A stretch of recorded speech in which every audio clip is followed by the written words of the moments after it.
Alright, today's gonna be an interesting one. Alright.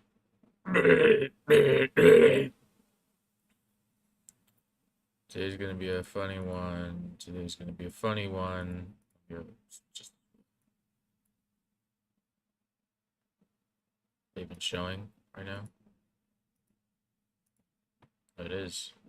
I've never made a game before. No, I have made games before, but on Scratch, but they all sucked ass. I want to try to make like a good game. Like I never like really tried making anything like 3D before. I heard that Godot is a pretty good engine. Yeah, I heard that it's a pretty good engine for making stuff. I don't know how to code though, but I know I really wanted to start like trying though. Like in my head, I was just imagining, oh, it's probably just gonna be like scratch blocks, but you type them out instead. So maybe it'll be kind of easy if I just imagine it like that. I don't know where to start though. Um, this cam I'm gonna be making, it's gonna be based off, it's gonna be based off of this is Slendy Shit. I'm gonna be making a Slendy Shit game. No, and I'll slowly build off of it over time. This is exactly what I wanted. This was exactly what I was looking for. Collision shape 3D. It's like it's a little cube. Uh, shape empty. Can I make it like a? I'll make it a box. Transform.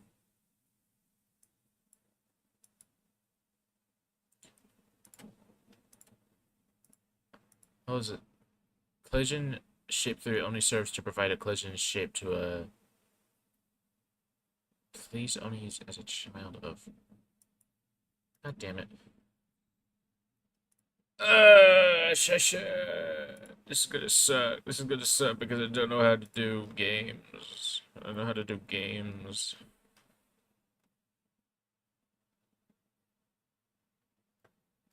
I want to make like a just like a box.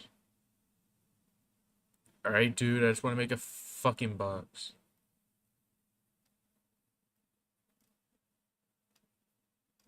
Some of these don't even make sense. Like, what the hell even are these?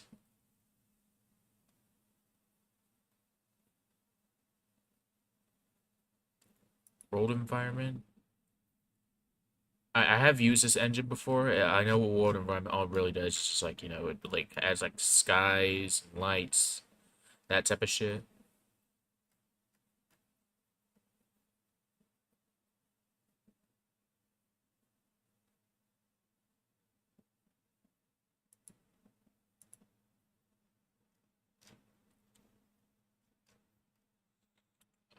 Where's okay, I'm just gonna search this up on YouTube.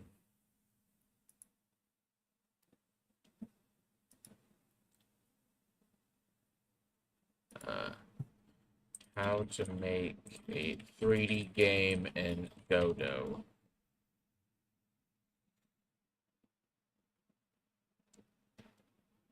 Alright, I'm gonna turn on my desktop audio because why not? Turn it up. Alright. I am not watching that one. Godot is easy. I don't know anything about like coding. I suck. I suck ass at coding. Coding games are really hard, but it doesn't have to be.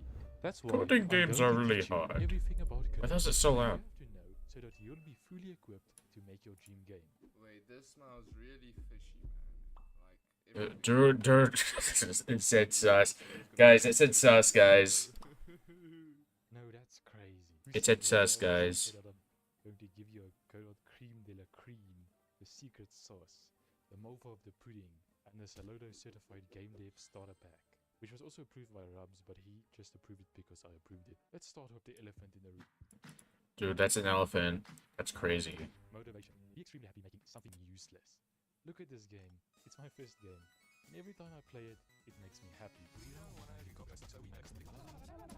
Dude, we made a custom remix, dude. I am so close to... Dude, that's crazy, dude. The critical problem arises when you try to skip the stupid small game phase. Take Greg, for example. He just started coding his first game, which is an open world MMORPG with ray tracing and open world. Okay, dude, I don't want my game to be like the best thing or anything. I kind of just want to. My idea is that you know, like, you ever heard of Frick Bears? It's basically that, but instead of Five Nights at Freddy's gameplay, it's Slender Man gameplay, but without any of the roguelike elements. I'm thinking of it just like being like a short like story game where you have to click like 8 trillion pages or something, and then and there's like a second mode where it's kind of like custom night from Five Nights at Freddy's, and you can like put like a bunch of little guys, and you get like and you can put like monsters. That's my idea. I honestly think it would be kind of like a fun game idea, and I really want to make it before someone else makes the cool, awesome, fun Slender Man game. You just get to it already. I'm gonna kill you. I'm actually gonna kill you. Hasn't made Flappy Bird yet. So tell me, how will Greg succeed? He's absolutely cooked, but still he spends hours trying his best. And then gives up.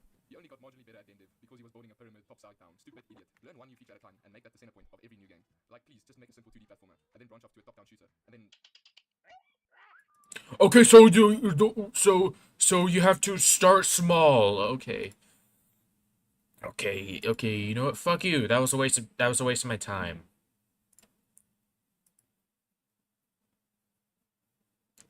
Okay, I just wanted to make it like a simple, like... No, I'll just figure it out. I'll just figure it out. I'll just figure it out myself.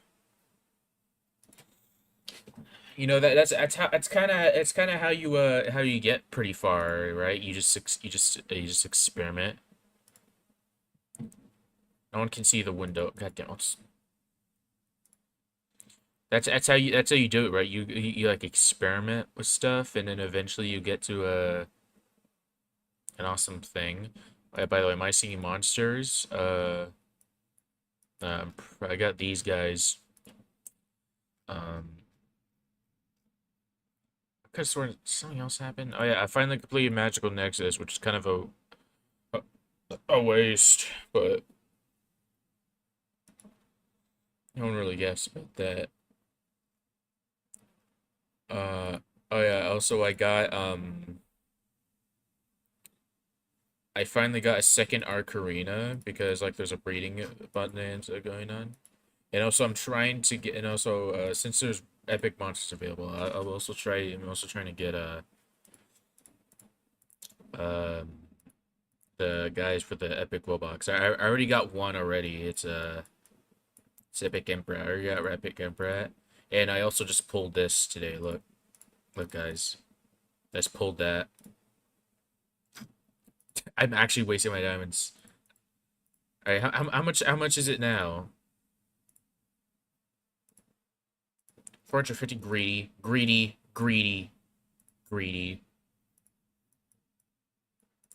Alright, I'm gonna try to figure out how to get the other one.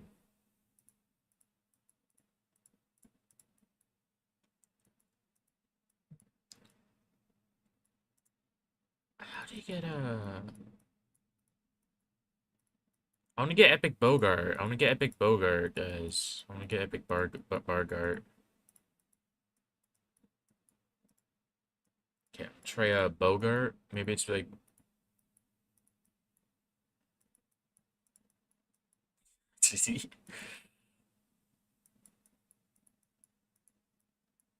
Okay, that's stupid.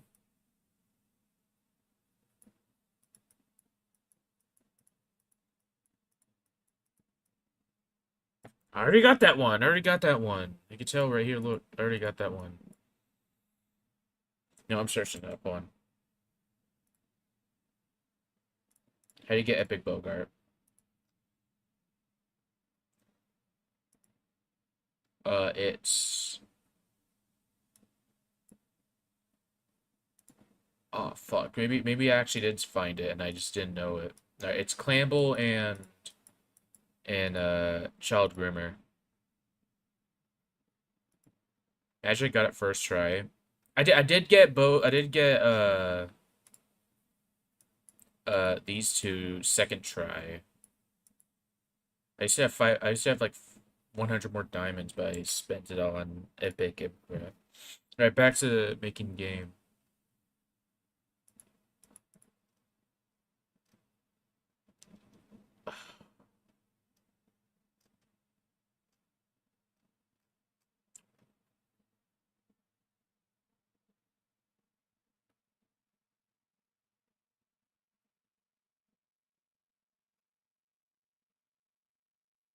Is it Collision? No, I already tried Collision Shape. It just adds shape. Where the hell is Shape 3D? A 3D shape that sweeps a region of space.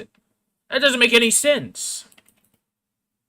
That doesn't make any fucking sense. What object?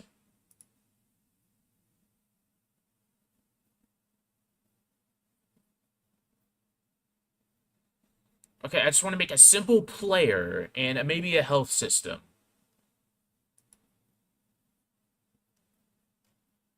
Okay, no, fuck this up. Searching this up. Let me close this. Cockatoo loves Elvis. Don't go to this website, by the way. Don't go to that website. You'll get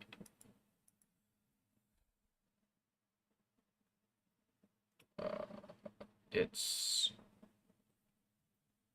no, I don't want anyone to see my shit. There's gonna be if I try to search something up, it would instantly show up scary stuff, and by that I mean it would show illegal stuff. It's gonna be like poop. Whatever. How to make 3D gaming godot. Oh, one of the search results just said how to make a child porn. That's crazy, bro. I didn't know I searched it up before.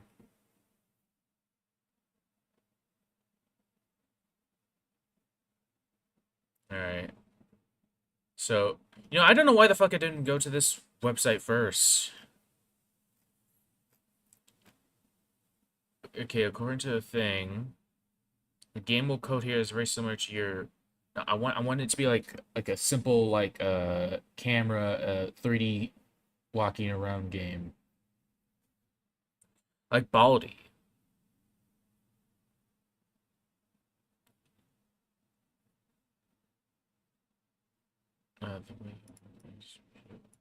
We'll learn to work with 3D coordinates with a jumping mechanic gives connect bodies to move 3D characters and check when and how they collide. Alright, setting up the game area.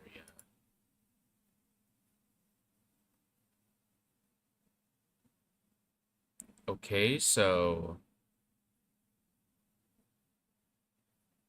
separate import start assets and start the games and we prepare the code and big code.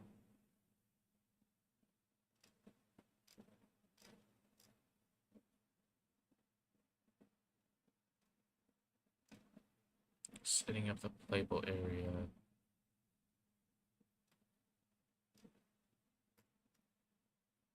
What? Save it.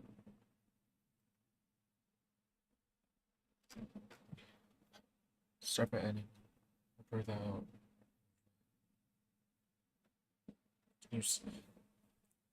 It was static body. Really, dude? It was static body. Where even is that? Can't even find it. It's not here, bro. It's not here. Static.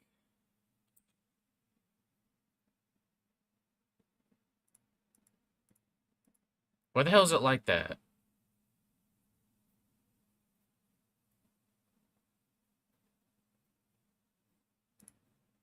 Okay, we'll start that. No, some credit to define what the That a collision shape bring the static body 3D to ground. I guess that is a pretty good start.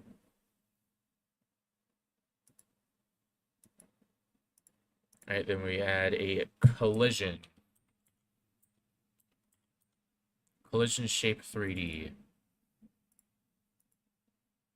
The shape must be frighted. Alright, so the shape here is it's gonna be a simple square. How do you do it?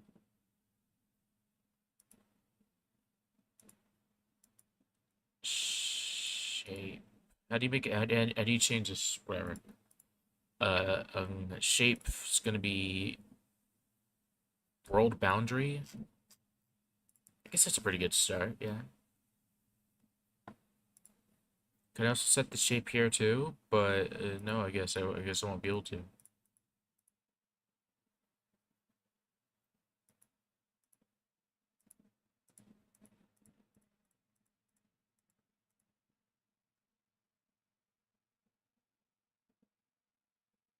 Whatever. I'll get. Okay, so it's just, all right. It should look like this.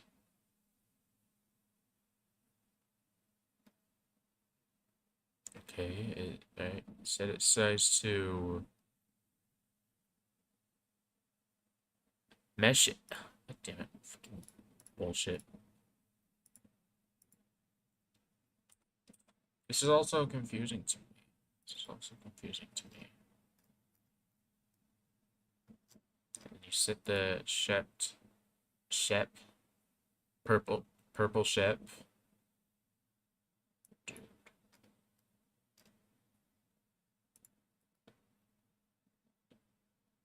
So I set the.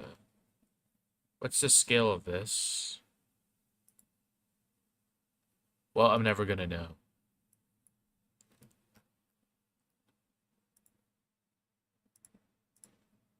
All right. I set. It's a box. All right. I'm gonna make the box size. God damn it.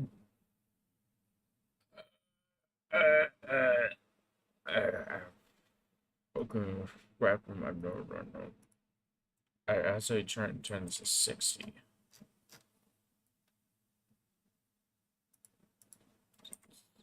One? There we go. That's more like it. That's more like it. Mesh instance 60 and then a non-unicalled function, i.e. the same on chains. What? The same on all. No, no, it's supposed to be a ground. Like, is it just bullshitting me? Is it just bullshitting me? Are you just bullshitting me, dude?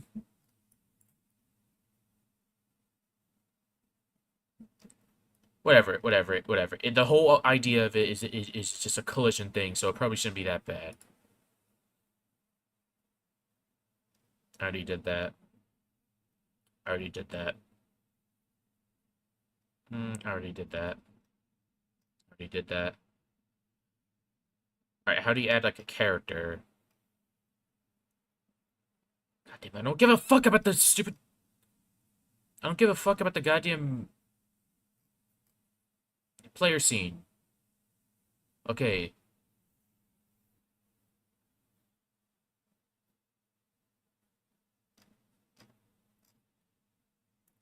Okay, so...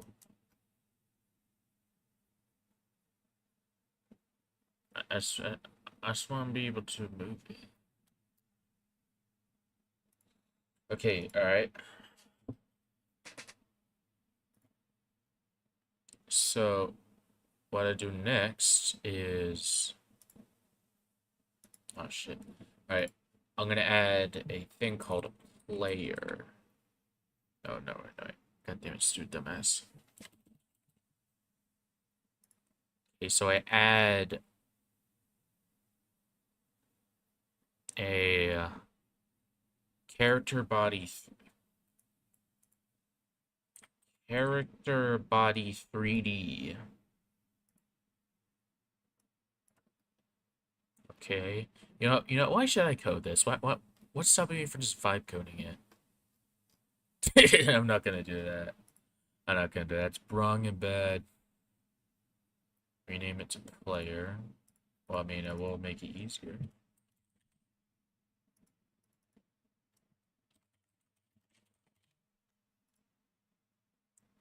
Right, so then, what I do is I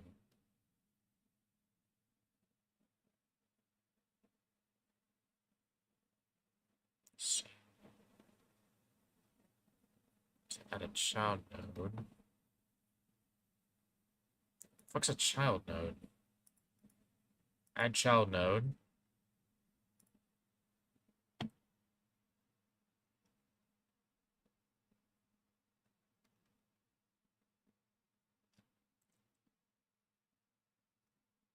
Oh, dude, I don't give a fuck about the gut. Oh, hold on. Add a. And then dragon ship, the tip shit and shit, try to pivot and rename it to character. Um,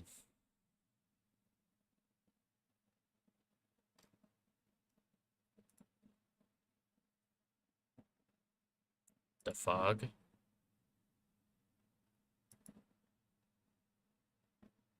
Have I just been doing that? Ooh, voice crack. Um, so you,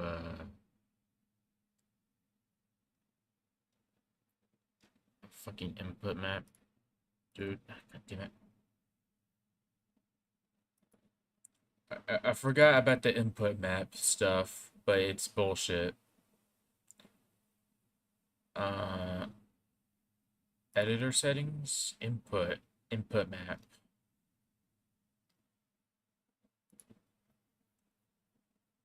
Head hurts.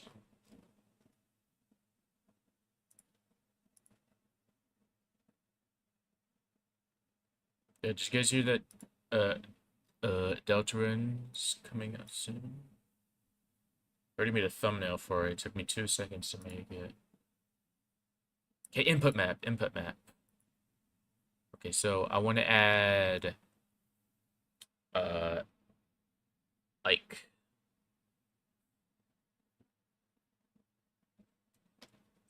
add action, move forward. All right, it's gonna be add the act move forward, move backward, move left, move right, jump.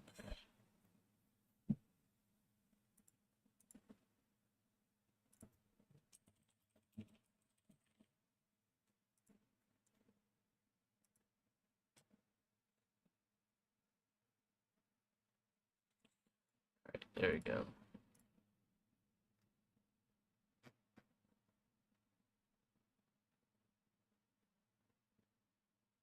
Wait, it's kind of just like the same, alright. Let's make a, hold on. Uh, mesh instance. Alright. So it's just gonna be a simple, capsule. Nothing insane, just a simple capsule. Let me make sure it's, correct. Right, so then I add a, collision, and then yeah, I know Jackass it's supposed to be in here. It's capsule. There you go. That looks about right. All right. So I already added the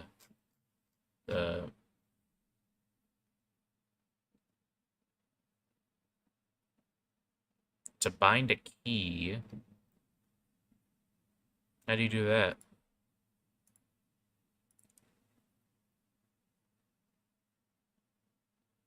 Where's the thing? Project settings, input map.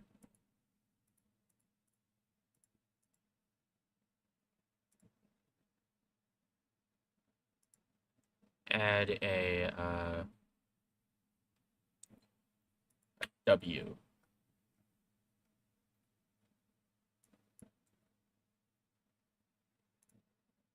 Yes, jackass. Move backward, it's gonna be S. That's not S, jackass.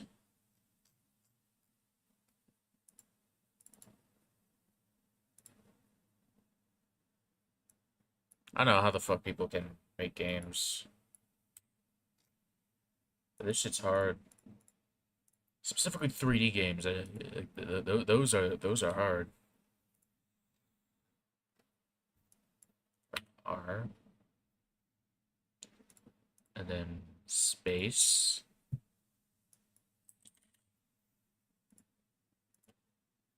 And then right click. Right, my idea for the spray diarrhea mechanic is at some point you like find a burrito and you eat the burrito and it's kind of like a South Park fractured butthole where you get like a cool fart or you get a cool ability where you spray diarrhea. It's kind of like bee soda from Baldi. No, it's basically just bee soda from Baldi except it has like a cooldown and you can like push away the scary slender guys.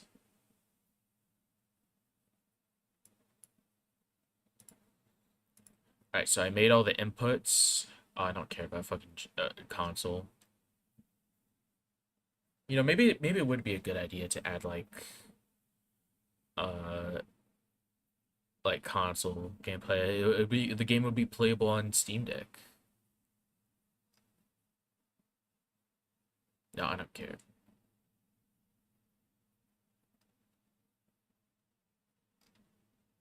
Okay. Moving the player with code.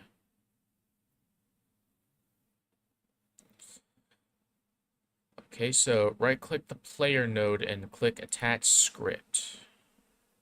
Oh. Attach script.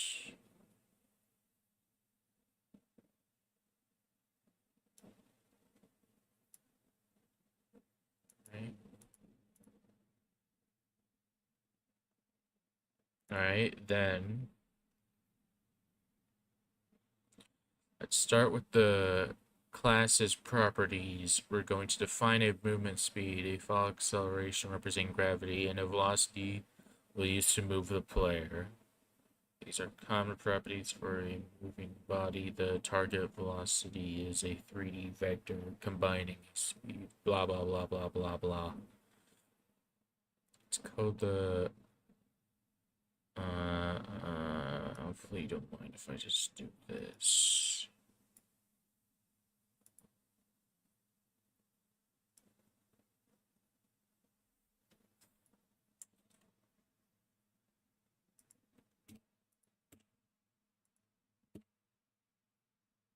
Wait, what I call a thing?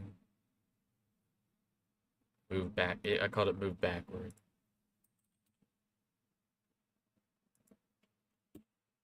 There we go.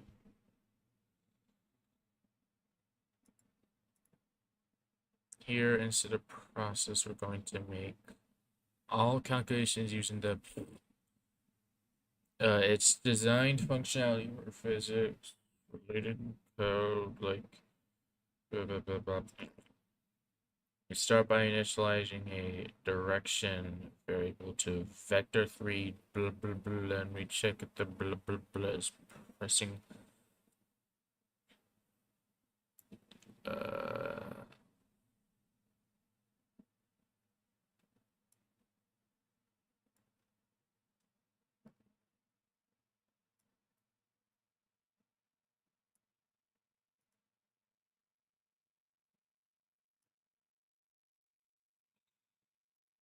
oops.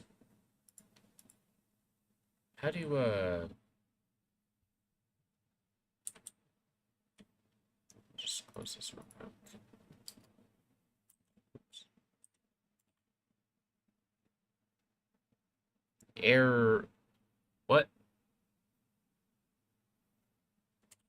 Oh no, wait. Do you think do I just like copy this? Oops. Stop doing that. I'm actually gonna kill you. I swear to God. Unexpected. What? The fog, dude? Okay, no, that's better. Ow, my head hurts.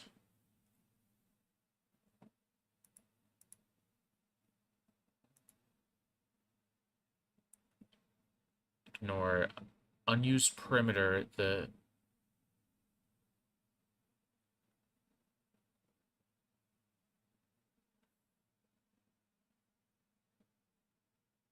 function physics process.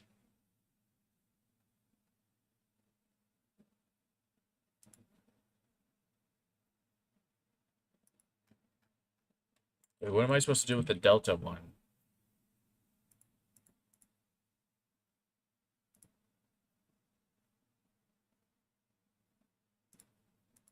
I don't gaff. Let's figure it out. Alright, so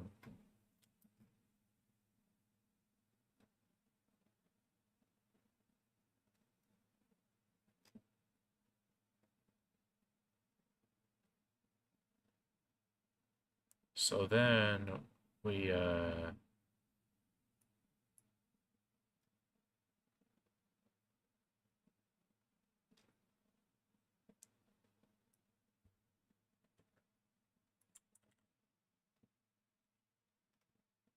here we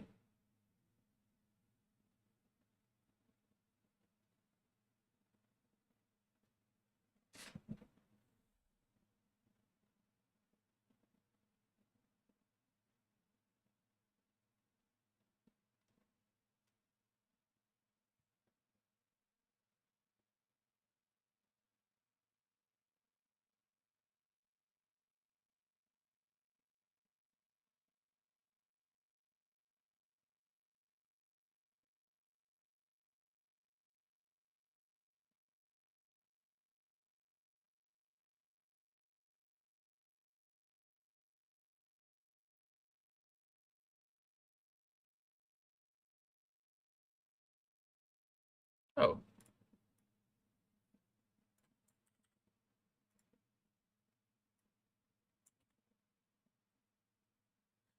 it's really that simple, huh?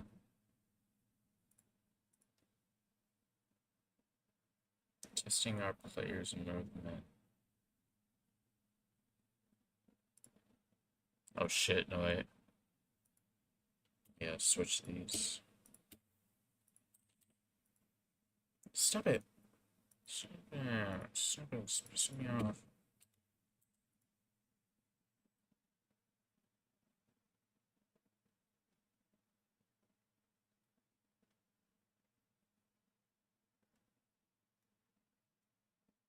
So then yeah.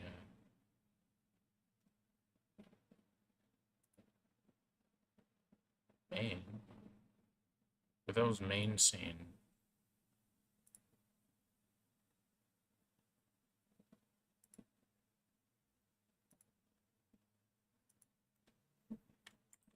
Uh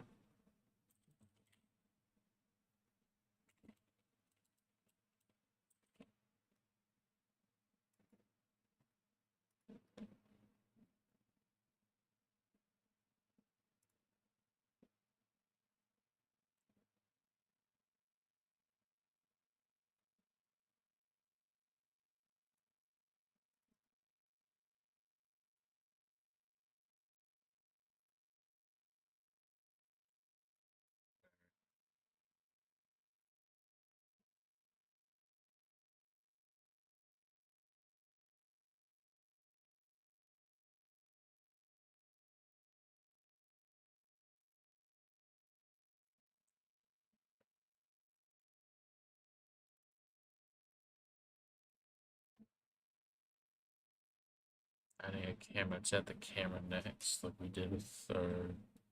If we're going to create basic rig, right click on the main node again, add child node.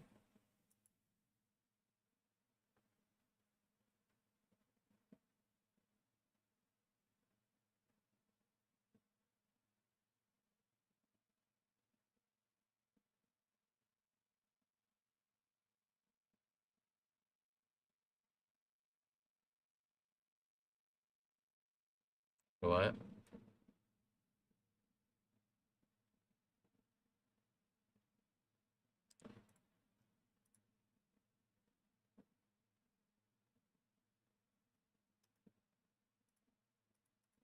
Wait, what the fuck?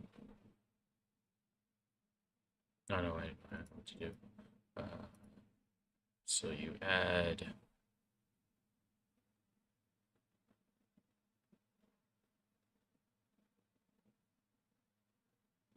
marker 3.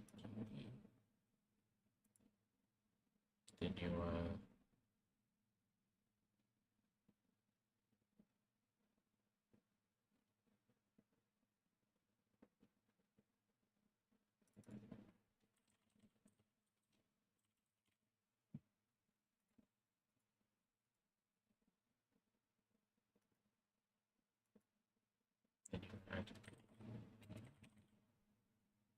I haven't tested this code at any point whatsoever, so that's pretty cool.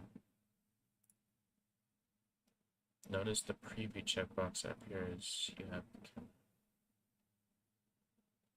We're going to use the pivot to rotate the camera as if it was on a crane. Let's first split the 3D view to be able to freely navigate the scene, see what the camera does.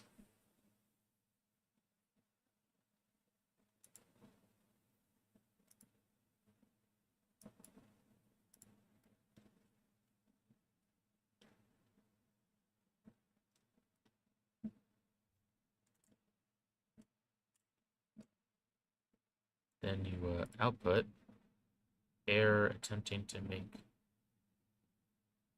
Okay, I don't care.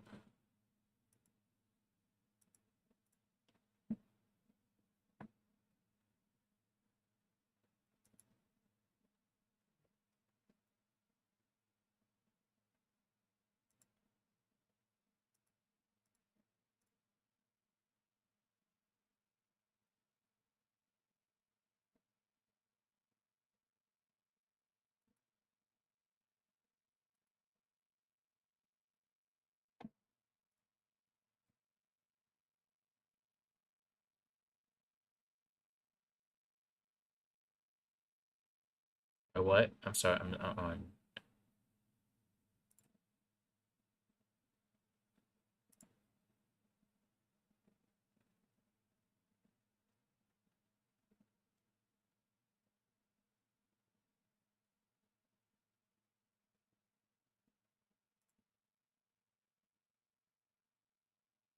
Okay, I'm gonna run it.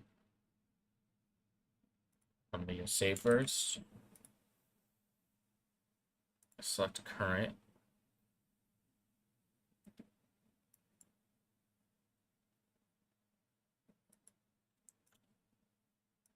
Excuse me?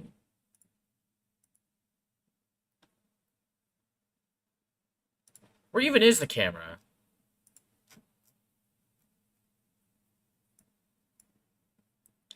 It's fucking right here. Alright.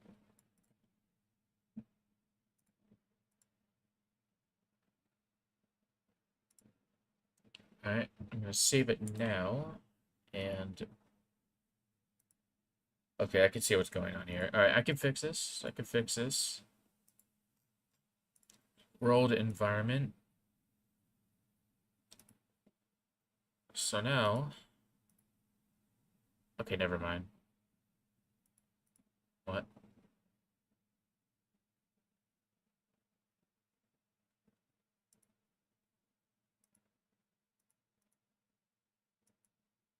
New environment.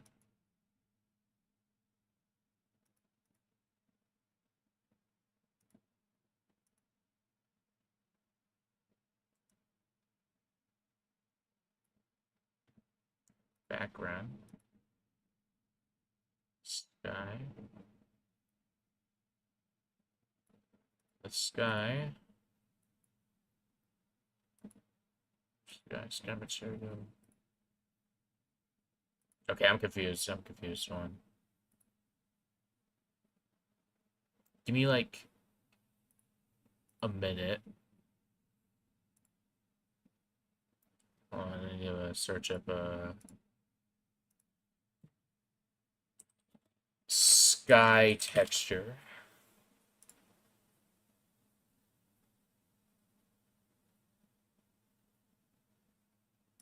Actually, search up sky 3D something. I don't know.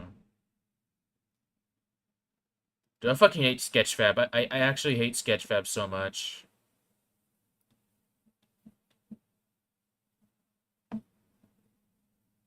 No, let's take a look at Slendy Tubbies. How does the sky look in that game?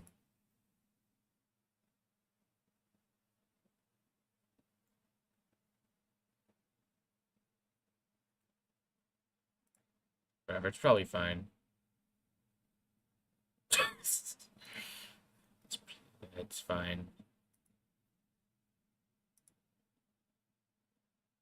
How do I make it so that just like... Oh fuck, I'll just start over.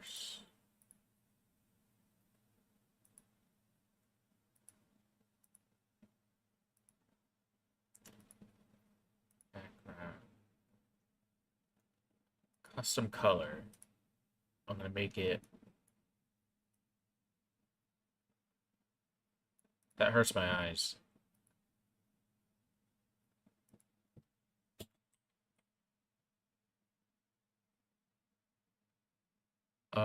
Okay, crash.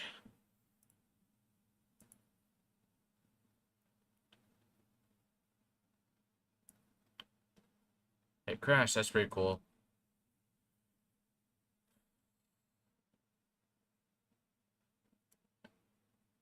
What's even the issue here?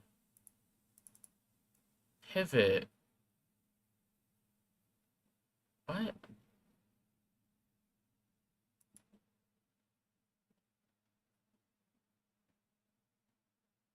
What even is a dollar sign? What is it? What the fuck does he... What is it like?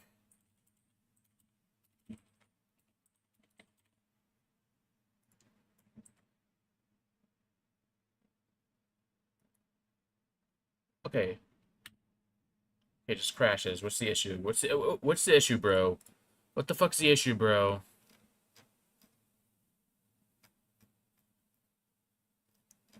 What's the issue, bro? What's the issue, bro?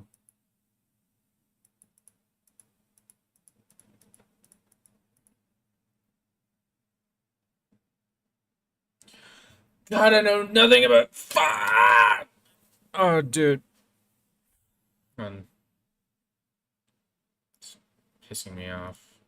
Oh, I forgot to turn this back on. Oops.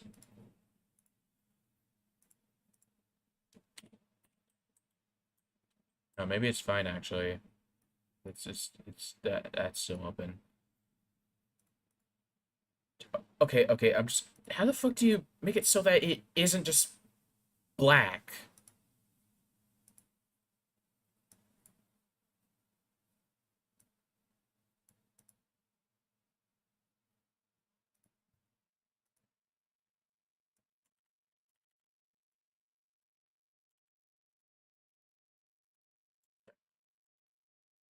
Dumbass.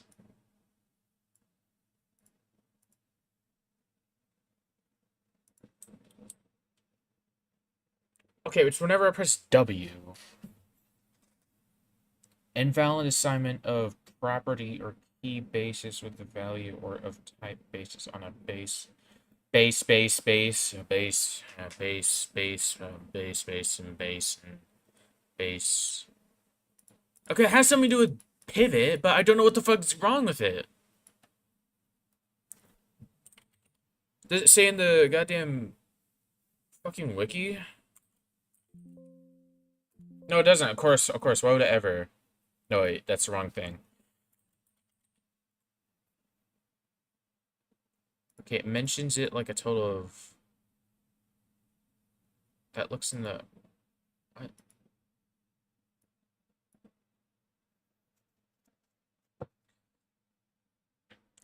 I'm actually...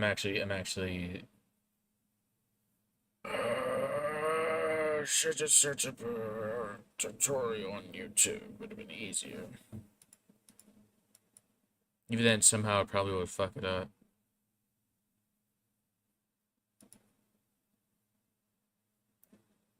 Is it camera pivot? Should I just rename this to?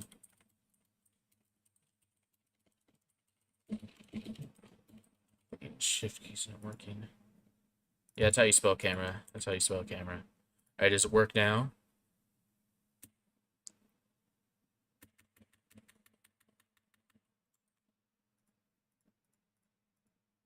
I thought this whole coding thing would be easy. I thought this whole coding thing would be easy, but I am absolutely confused right now. My fucking back's itchy.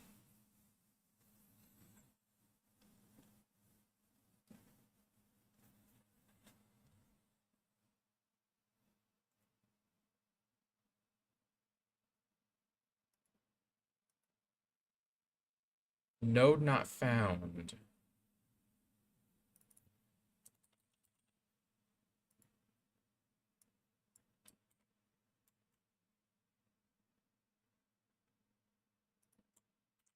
Yeah, of course it's supposed to be a node. I fixed it.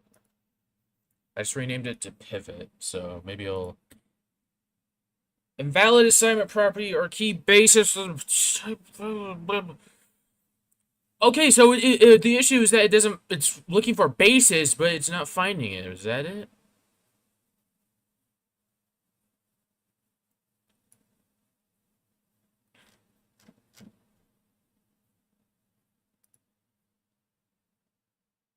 Fuck this. I'm starting over. I'm starting over. It's fucked. It's fucked. It's simply fucked.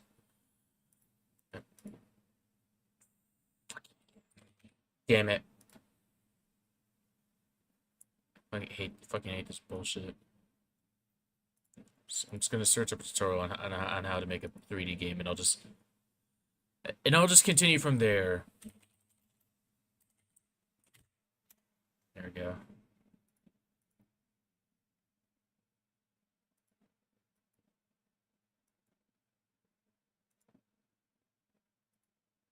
Alright, I'm gonna search up a tutorial on how to do it, and I'm gonna copy all of the code. I'm gonna copy all the code.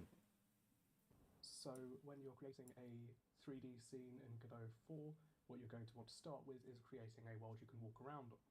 If you look in the scene tree in the top left, you can see the various default nodes you can create. We're going to create a 3D node, and then in here we're going to create the 3D.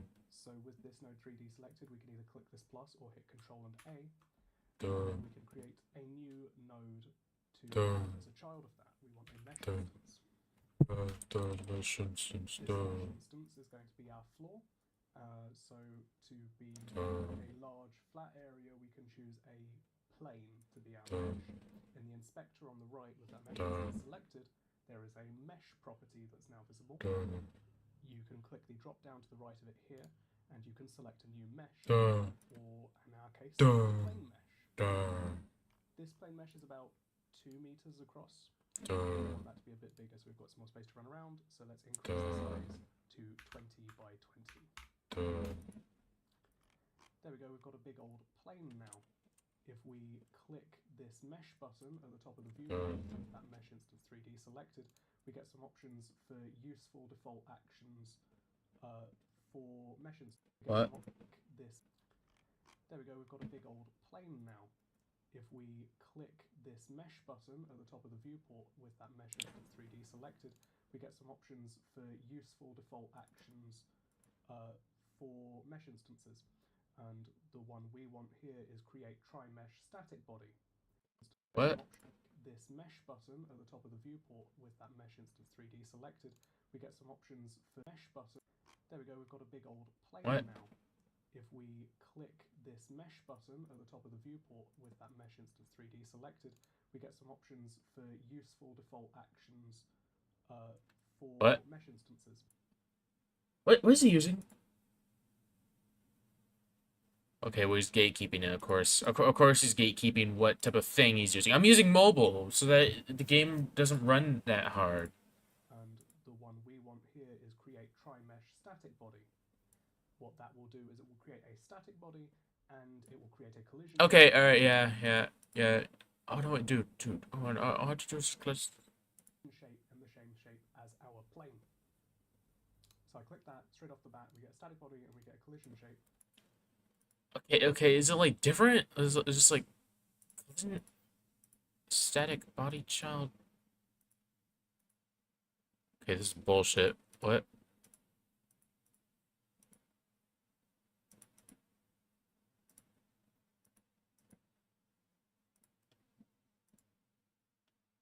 What the hell's the?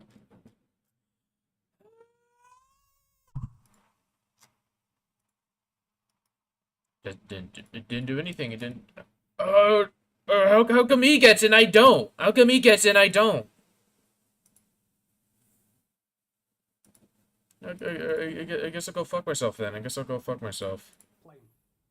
While this guy watches. Create mesh My voice sounds like this. I shouldn't make jokes like this. or mesh. Like We get that. some options for mesh button at the top of the viewport with that mesh instance 3D selected.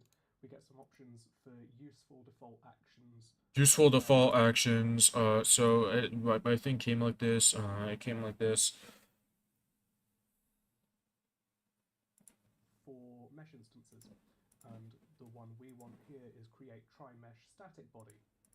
What that will do is it will create a static body and it will create a collision shape in the same shape as our plane.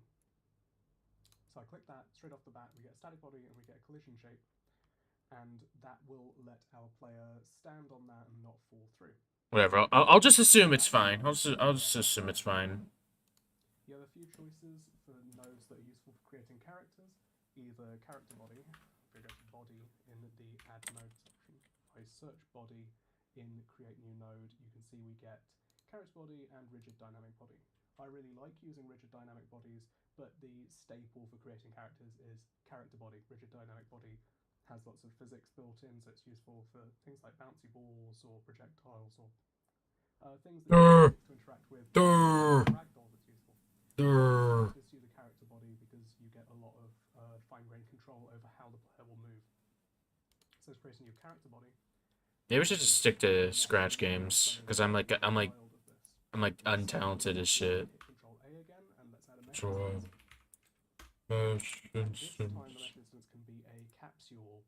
Beans are the most Capsule. It's capsule. common staple in game dev for creating a player character. So here's our bean.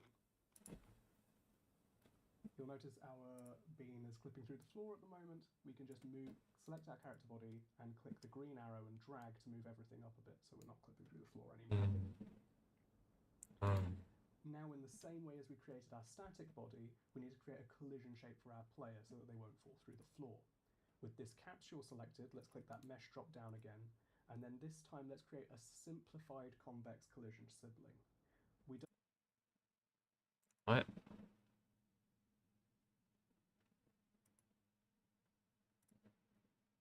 don't want to create a collision shape that's perfectly rounded, convex collision sibling.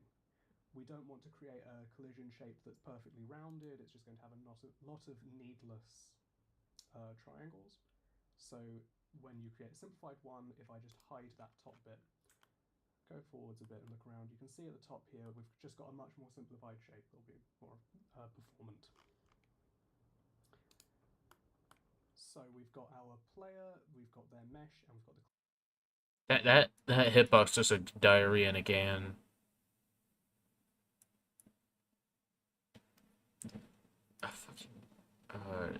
Is it collision shape? just got this to create a Simplified conf.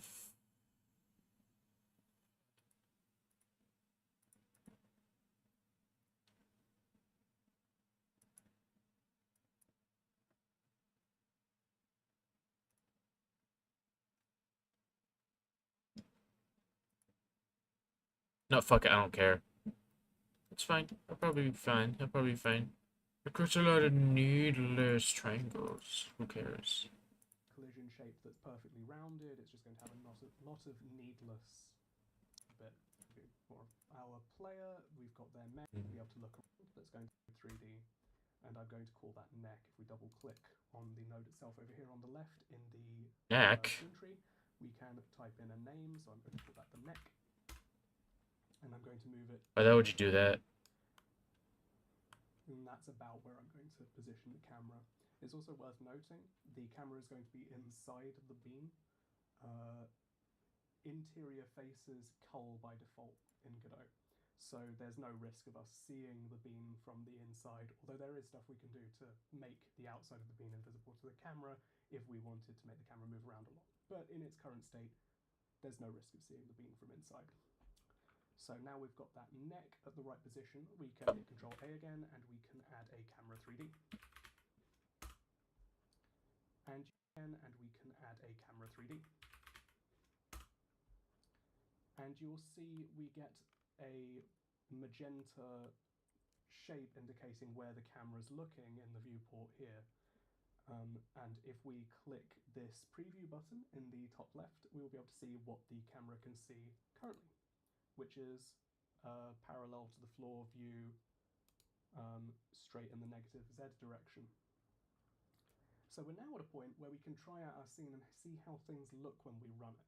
So if we click this play button in the top right, or F6, which runs the current scene, it will prompt us to save our scene. I'm going to call it 3D level. Game. And now we can see our game running. There's a key problem though, and that's that we don't have a world environment set up. As a result, there's no lights or information on how all the materials should be presented to the player. This can be quite confusing because in the viewport we can see there is all this information and lighting already there.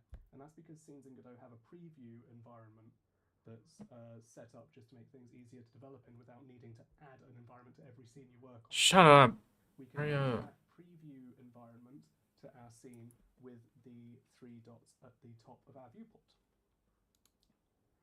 So if we jump back into here and we click these 3 dots, you'll see we get a preview sun and a preview environment panel, and the bottom left and right there are buttons to just add those straight into our scene.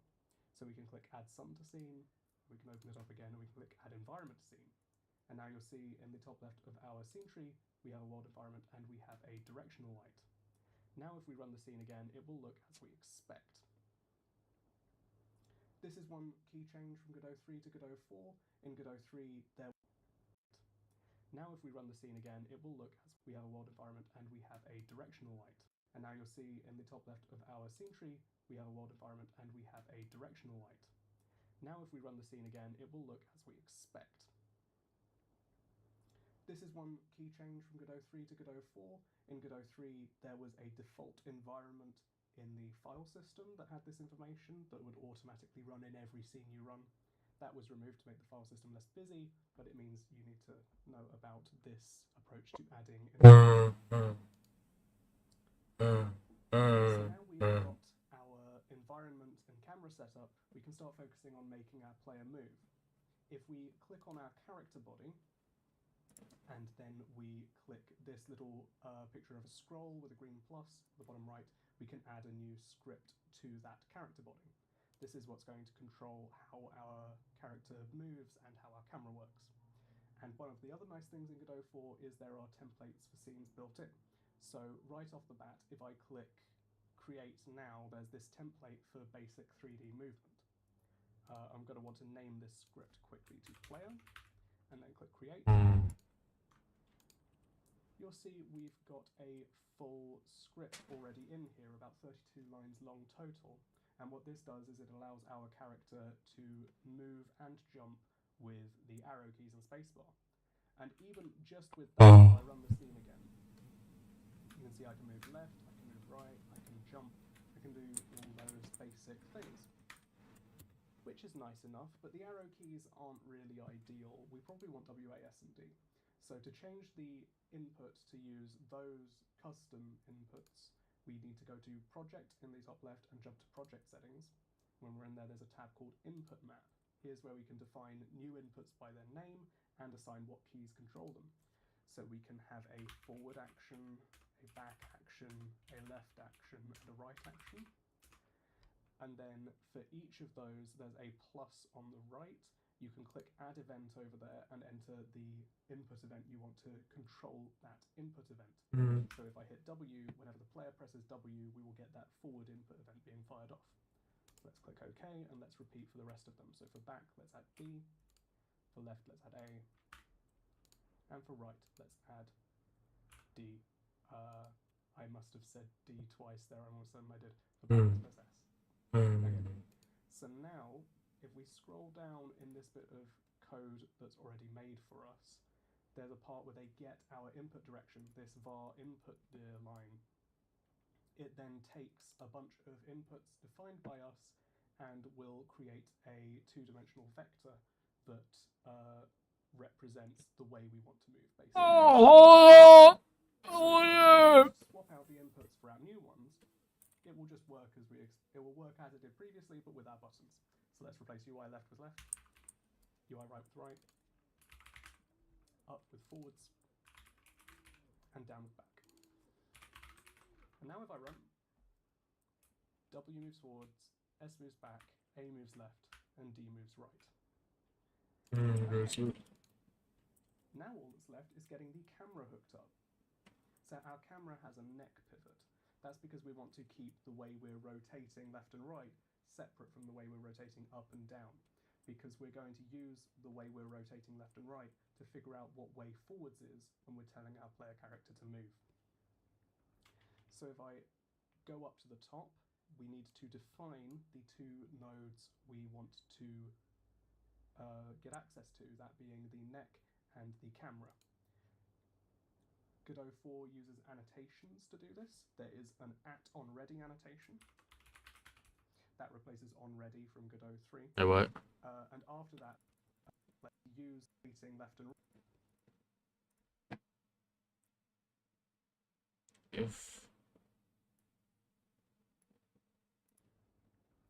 So if I go up to the top, we need to define the two.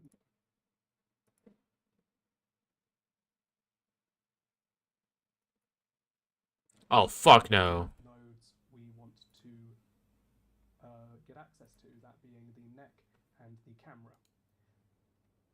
Godot 4 uses annotations to do this. There is an @onReady annotation. Right. That replaces onReady from Godot 3. And after that, we can define a node and then the path to it. So we can define our neck as var neck. Alright, on.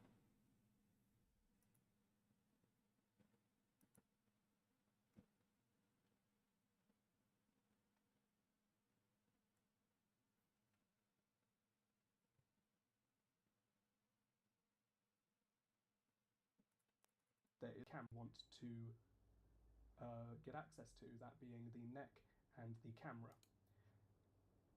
Godot 4 uses annotations to do this. There is an @onReady annotation.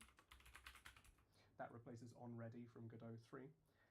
And after that, we can define a node and then the path to it. So we can define our neck as var neck, and that just defines it as a variable, and colon equals will assign a path and guess the type of the object we're assigning to it. So this is going to create a neck that's got the right type for what our neck is. We can then get a path to a node in our scene tree with the $sign, and then if I type neck, it should auto-complete. So that path is relative to our character body node. Our neck is a child of it, and it's an immediate child, so its relative path is just the name of it. We then want to do the same thing for the camera. This time though, its path is neck/camera 3D because it's a child of the neck. If you're ever confused about what a path is, you can just drag it straight from the scene tree into the spot you want, and it will put the correct path. And then let's rename this variable to camera. Now we have those two variables, we want to handle capturing input events from the mouse. We do this with a virtual function called unhandled input.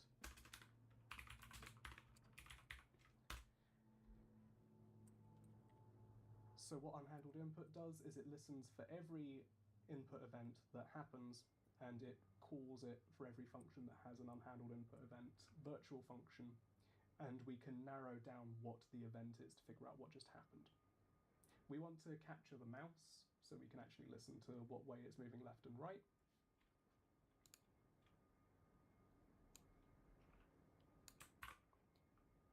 we can capture the mouse with this little bit of code here. Okay.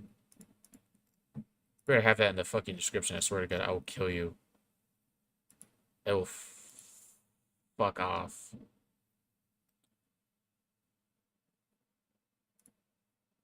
I'll just copy it. I'll just copy it. I'll simply copy it. Copy it. We can capture the mouse with this little bit of code.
Here. We want to start by checking if the event is an input event mouse button. So what that means is if we have clicked any button in the window, we want to start capturing the mouse, and that means the mouse cursor won't be visible and freely moving around the screen. Then afterwards, we also can check if they've pressed UI cancel. This is the escape key. This lets us free the mouse, which makes it a lot easier for testing, so we can actually click the close button on the window and the like. So if they press the close button, we just make the mouse mode visible again. Now we're capturing the mouse, we can listen to mouse motion events and rotate the neck and camera in a matching manner.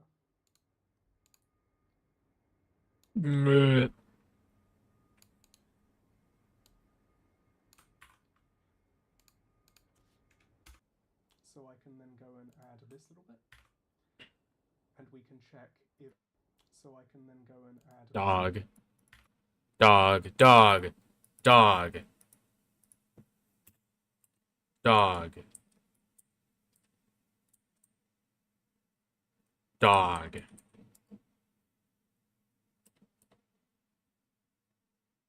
Dog.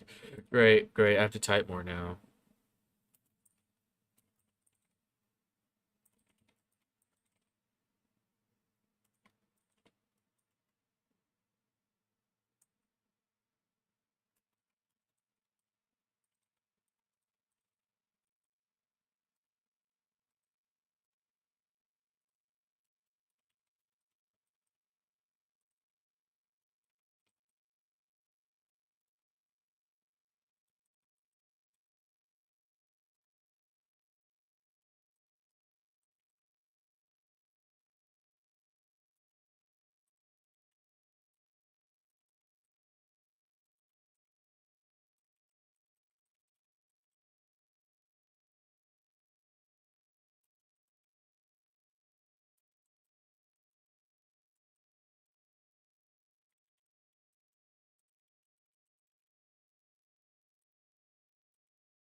What am I doing wrong? If get mouse, if input get mouse mode equals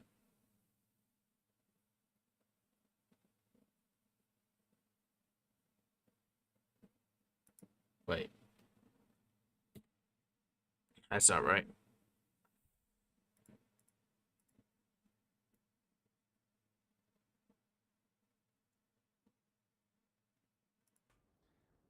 And we can check if the mouse mode is captured. So if the mouse is actually being listened to, we can rotate the neck relative to the relative mouse motion.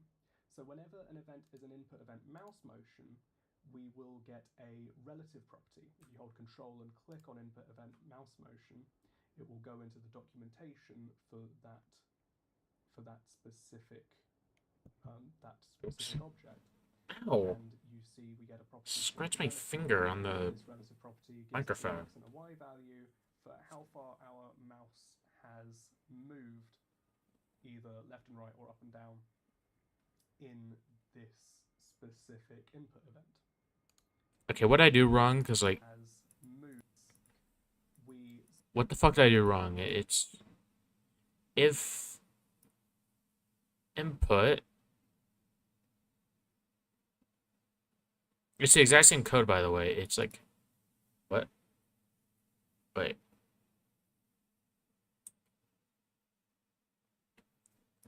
What the fuck?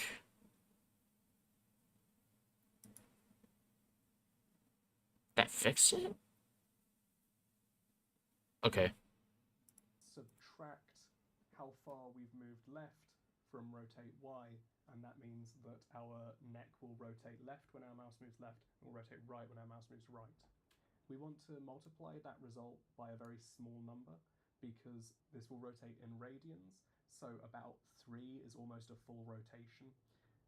And our mouse moves in multiple pixels at a time, so we'll be doing multiple rotations at a time. Blah, blah, blah, blah, blah. With what a sensible sensitivity would be, export it as a variable, whatever you wish. I just multiplied by 0.01 and it felt about right. After we've rotated the neck left and right, we can rotate the actual camera up and down. And we will do exactly the same thing, but we will rotate the X property and we will use the relatives Y property, because that's the amount we've moved up or down. Shut up. To the last frame. The last thing we want to do is limit how much we can rotate up and down, because if you rotate all the way up, you'll start spinning around backwards, and most necks stop at about straight up. So we can use a clamp function. Clamp is a built-in function that limits a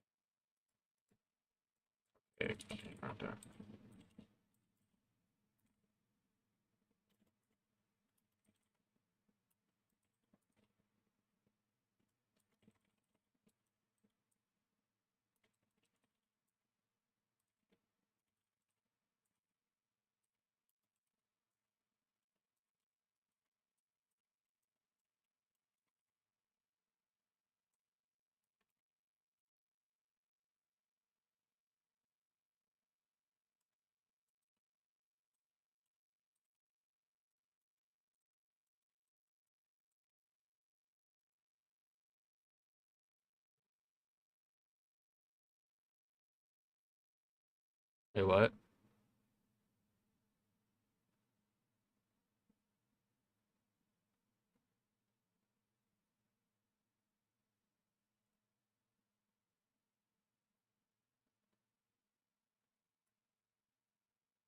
That was Dag 2 rad. value to be at least a minimum and at most a maximum. So this will limit it, so you can't be less than negative 30 degrees, and you can't be more than positive 60 degrees. And we just pass our camera rotation.x through that clamp and update it. So now, if I just run that, Alright, can't wait for it to not work.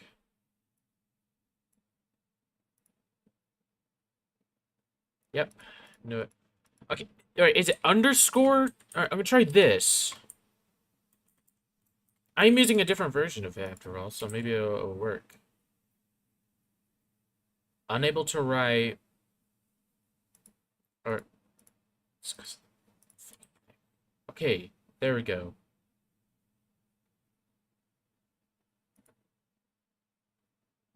Okay, all right. I guess that doesn't work. What the fuck kind of code is he using?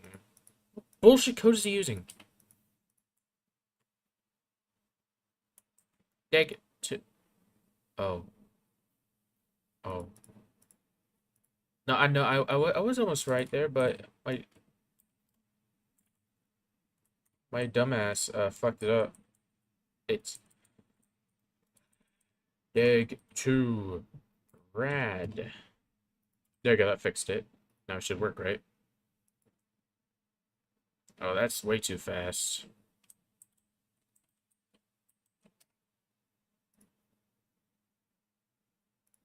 I can move right, I can move left, I can look right, I can look left, and I can look up and down.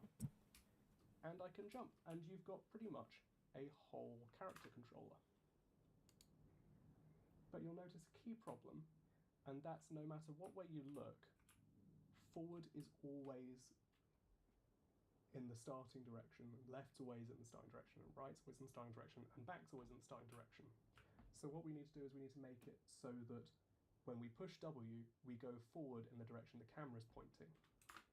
An issue that I'm Now that's done experiencing. with a Let me see. Oh yeah, that is.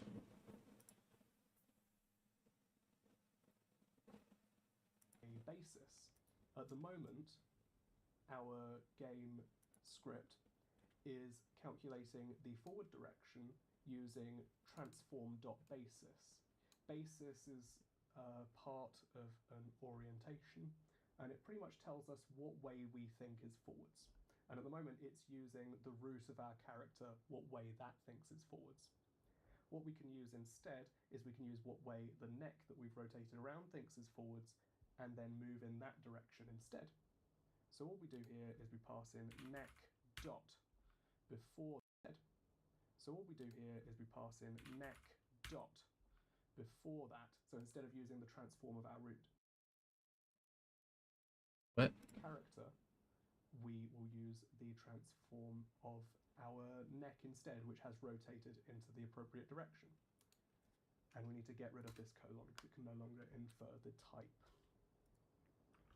And with that done, if I hit F6 again, if I look right and I walk forwards, I'll go forwards, and everything is relative to our neck. And that's it. We've got a character controller that can walk around. It's all done. So with all that said and done, in about 10 lines of code, thanks to the new templates, you can have a first-person character controller set up in the wonderful world of Godot 4. The engine's becoming more... Okay, that's cool, I guess. What am on? I wanna make like settings. I definitely have a little bit of experience with settings, and I definitely know that on.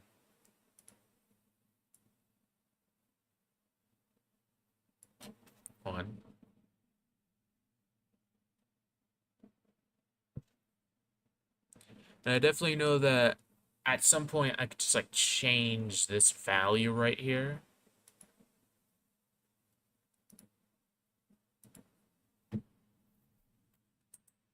So like I can walk around and shit. Look. Alright, first of all, I feel like I'm going way too slow right now. Or maybe I'm actually going pretty fast right now.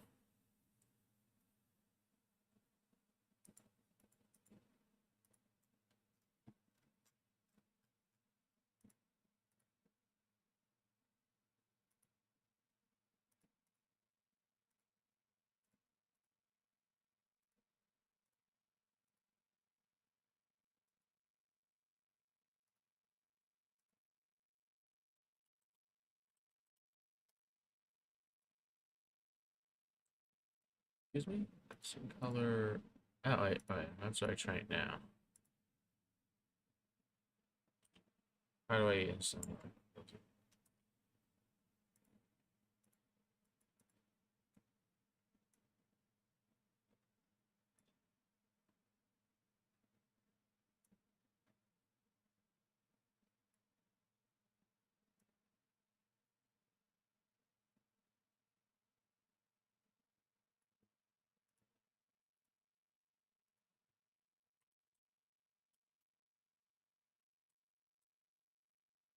Mm.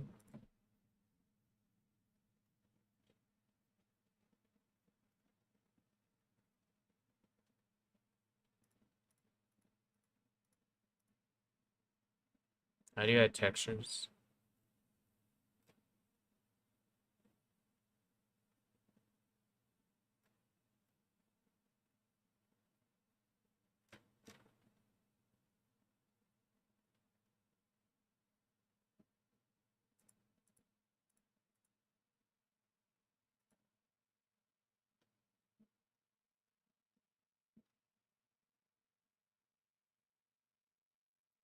All right, well, I guess that's a start. I can't wait for me to give up on this completely in like 2 seconds.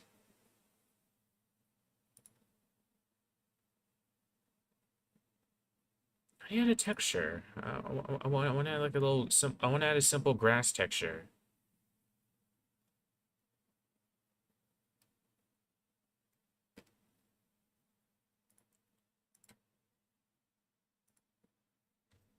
Add textures to meshes. Go. Adding texture.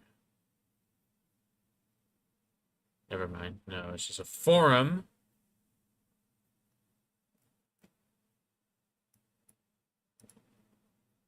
The fucking AI fucking thing.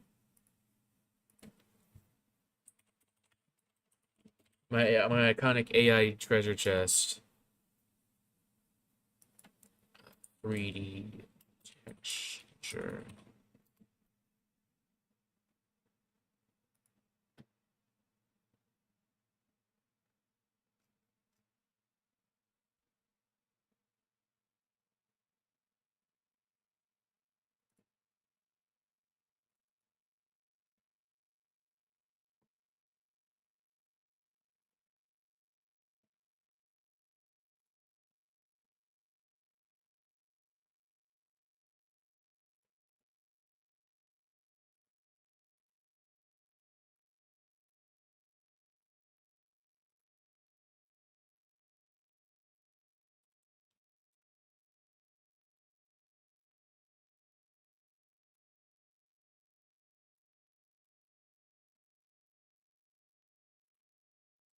Uh,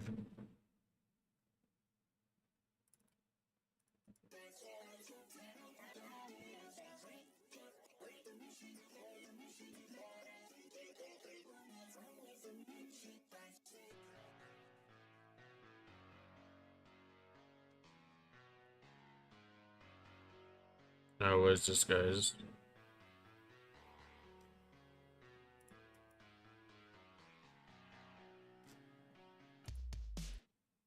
No. That is for the game. I've thought about a lot about this game, and I also made a little music.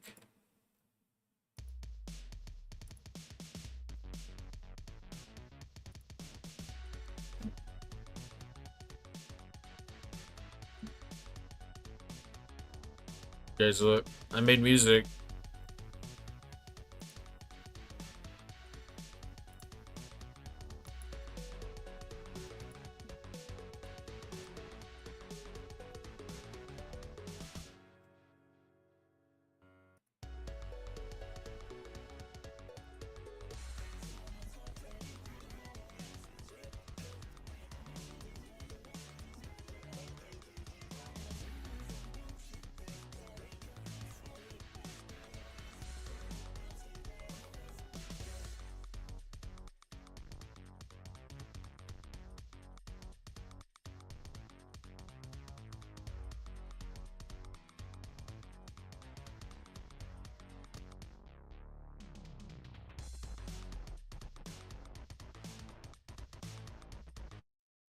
Whatever. I want to figure out how to do the texture. How do you add a texture? Let me watch this 15-minute video on how to do the most simple thing real quick. Hello, my name is Sam Keen, and this is Explore Game Dev. Hello, I'm Sam Keen. We open your scary packages. In this video, we will take a quick but decently thorough introduction of textures and meshes in Godot 4. We will summarize enough of the terminology to get you prepped effective in Godot for starting with. What if I voiced Ethereal Workshop animated? Filling a pool with 3 million Orbeez. At the end of this lesson, you'll have a good foundation to build upon. I'll also leave links in the description for those who want to dive deeper. About textures and meshes. So what are those? Texture, it's really just a 2D image applied to a mesh. Textures can be painted or generated procedurally through code with what's called a shader. In this example, we'll be using what Godot calls circuit to a shader, but you can convert materials into shaders, and of course in Godot you can start the shader if you want, but it's simpler to start with materials, so that's what we'll do. We talked about meshes, what are those? And they're just geometric shapes that can be manipulated in 3D space, and really that just comes down to... Did you guys hear that Fallen Chungus is back? Yeah, I heard that guy did some fucked up shit. He did like actually like fucked up things. This is alleged internet. I don't have any evidence of this, but I heard that he went to a psych ward and he touched a minor. I don't have any evidence of that, and that's a gross oversimplification of it. Yep, but that's what I heard he did.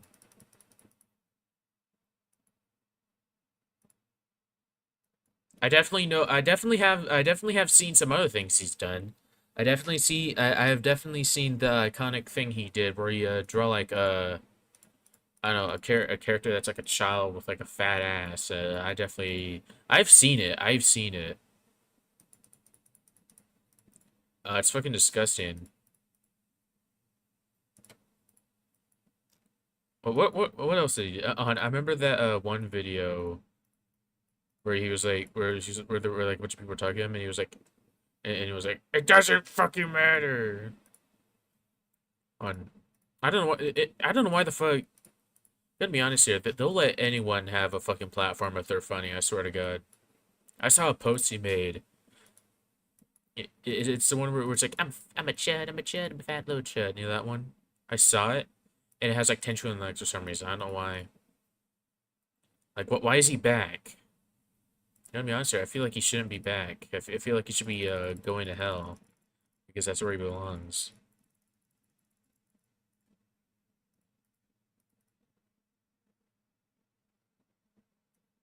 But you know what? Sure, give it the person that allegedly touched up on a minor in a psych ward.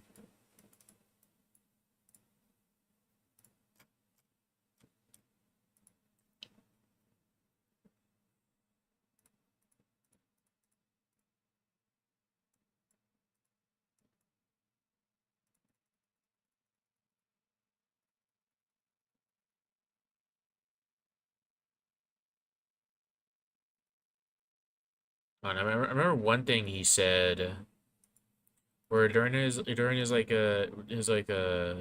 like downfall, he was like, I'm not gonna be your next lolcow, guys. I'm not gonna be your next lolcow.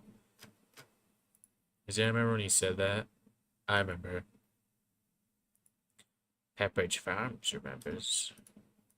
I should be watching Family Guy right now. I should be watching Family Guy.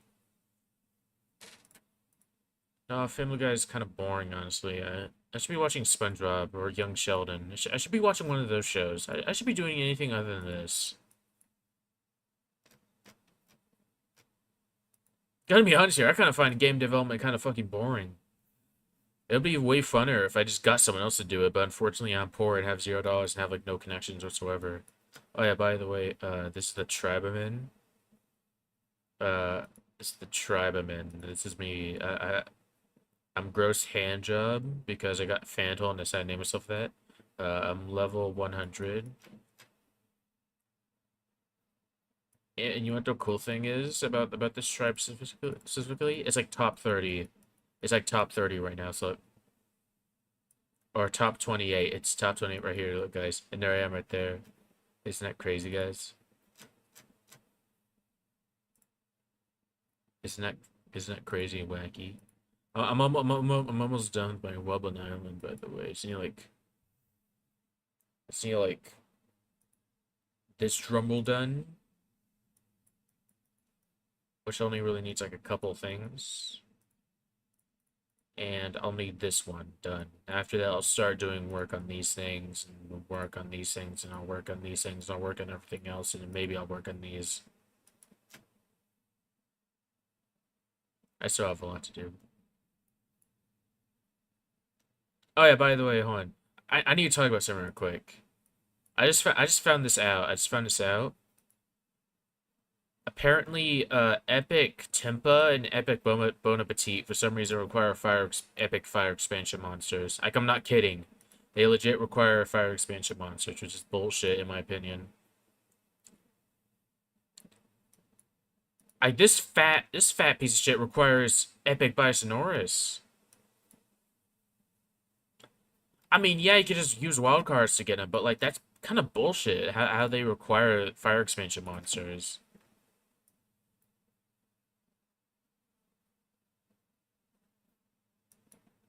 By the way, guys, I got these monkeys. Whatever. I'll go back to the fucking code. All right. So I want to uh I guess the way a lot of games are made, he's gotta just make something simple and you slowly build on it over time, and then you finally get a complete project. That's how I feel like most people do, right? Yeah, I guess that's what most people do. So first, I want to add a texture to the thing, but I can't. We talk about something called a 3D object, like a Shut up! Shut up the scene. Okay, so now we've downloaded those files, and in our project we created a textures folder, just kind of keep things a little organized. So we'll just grab these and drop them into our project. You might have seen the megabytes, they're pretty large files, so depending on your system, it may take a little while to import. So those are now imported here, and now we can go ahead and put those to use in our project. And before we apply these files, we want to, again, this will be sort of a photorealistic rocky base, and so we want to have something to judge the scale by as these come in. So let's go ahead and add sort of a humanoid stand-in. Again, that'll be a shape. Do the occlusion under standard and that full control materials. And it's a cross moldation diffuse about to represent white. That was sort of over here. Doesn't look like the picture we saw, and you can almost see pretty easily that we're drastically zoomed in. Even if we zoom all the way out to this 300 by 300, we're still way too far zoomed in. So that is fixable, and that, again, that's why we put this humanoid stand in here, so we can tell that this texture scale is wrong for our purposes. To affect that scale, we can go to the UV channel here, UV1. We'll talk not too much about this, but essentially this is U and V as stand-ins for X and Y. X and Y were already taken with coordinates X, Y, and Z. So the coordinates on textures, they use U and V instead. Wait, what? Sorry, I wasn't paying attention.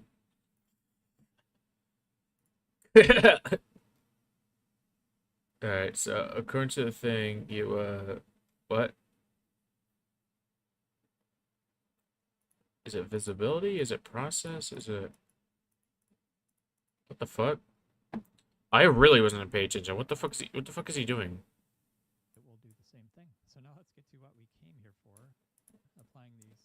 Yeah. 7 minutes to figure. Let's finally do the thing that everyone wanted to know. Look at our mesh, which is our ground in this case, and it has a material attribute, which is empty. Material. Those material. That's right here. You know, I probably could just search for that. Material. So if we go into the game, it's not completely white, right? Yeah, it's just as white as me.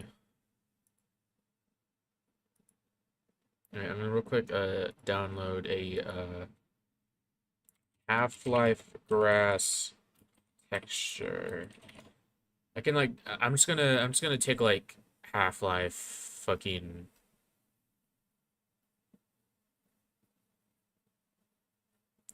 Should I add a little funny shout, guys? Where's the grass texture? I thought there was gonna be grass textures. No, I was wrong. Half-Life 2. Half-Life 2 grass texture.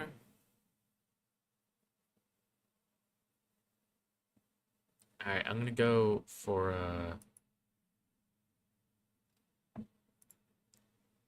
Alright, I'm high key just gonna like steal from Half-Life 2.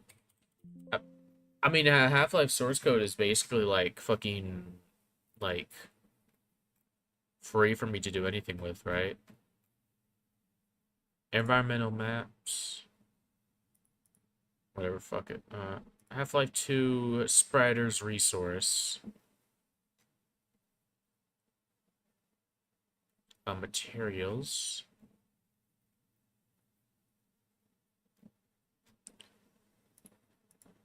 Hmm.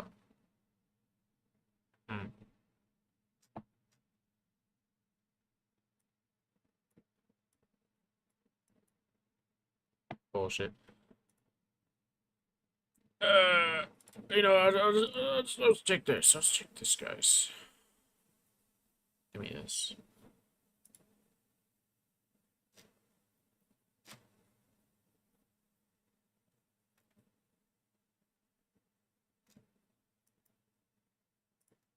I'll take. No, I'll just search up. Grass texture.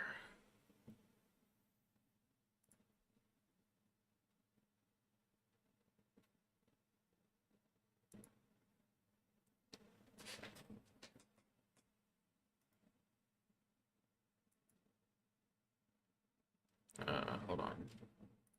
Downloads.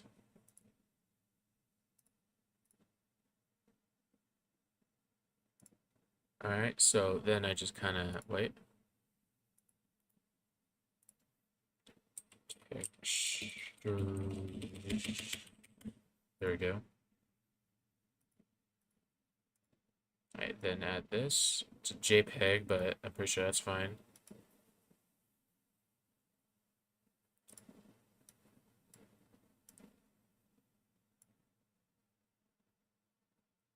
Or maybe not. Maybe it's not fine. Maybe it's because it is a JPEG it won't work. Let me open Paint on that and convert it to not a JPEG.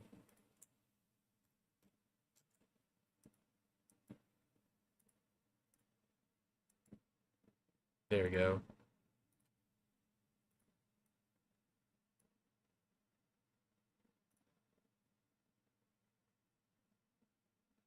Hmm.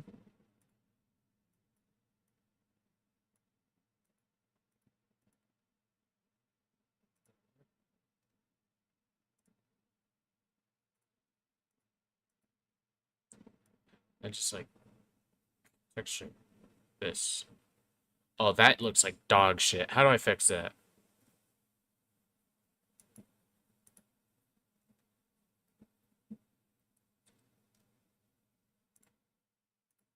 You to start, and we want to add a material, and then we'll actually add the files to that material. So there's three choices here. There's standard material and ORM material. ORM stands for occlusion, roughness, and metallicity, or metallic. These two files, standard and ORM, are pretty much the same, except for the attributes of occlusion, roughness, and metallic are all represented by one texture file, whereas in standard they each have their own texture file. So not super relevant for us here. We're going to choose standard, but just want to call out what that other difference is. Shader material, this shows that actually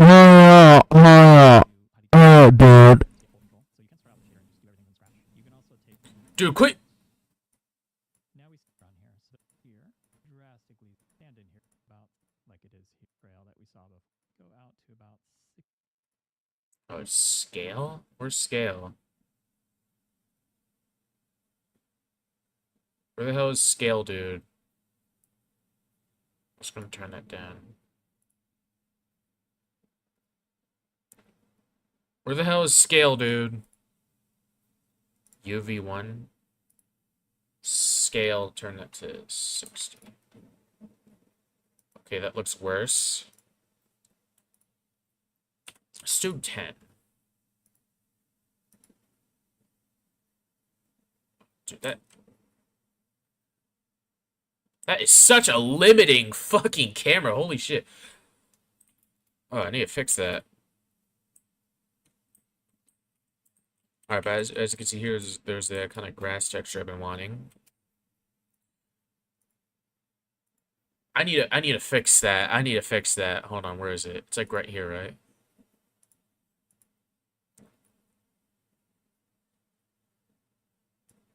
What if I lower this like 10? Is that gonna fix it? And then lower this like 20? That's why I do that. Okay, that just makes it even more limited. It was alright. I'm gonna try 60 and 120. Let's try that. What the fuck? What the hell is that? Is that like my shadow? Alright, what still feels a little limited in my opinion, so I'm gonna maybe switch this to 70. No one guessed about looking at, bro. Alright. Alright, what if I switch that to like 80? Is this like... It is a minus number, so it probably means down. Yeah, alright, that is much, much better.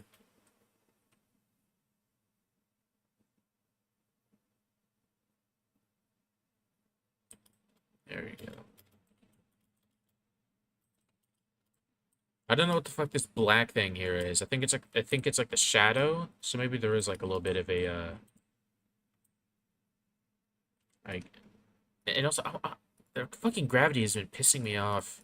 It's not natural. I'm gonna switch stats to A. Maybe that makes it faster. Okay, what's the fuck? What? All right, no, I'm gonna switch that to like 6. I want the jump to be a little high. Oh, where's the gravity?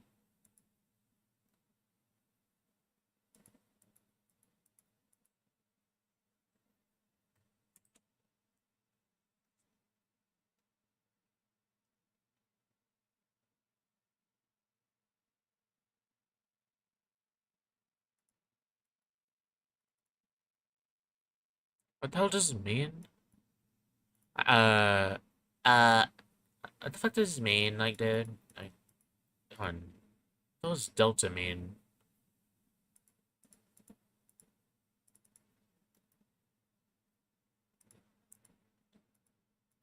Wait, is get gravity like? Wait.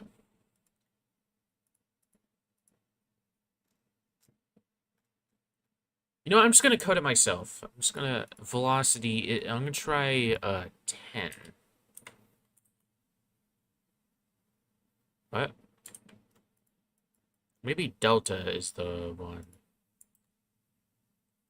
Search up gravity. It's only found 2 times in the whole thing. That's pretty cool.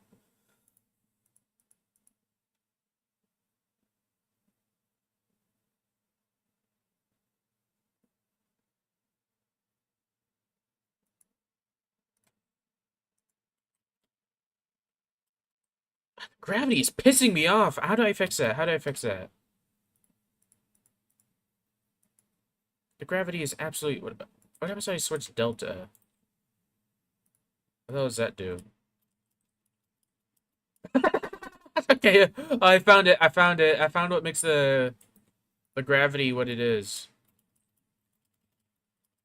That fucking sucks. Perhaps I switched it to like 0.1. Okay, all right, but that makes the gravity like a little too like that's like jumping on the moon type gravity. All right, that is a little too bad. Let's try that. All right, it's we're getting closer, so that's good. I'm gonna switch that to like 2.5. Gonna make that 10, and then I'm like a frog. Okay, all right. It's a little too. There we go. That's more like it. That is much more like it. That's much more like it. How to remove this shadow here? I don't want the shadow to be here.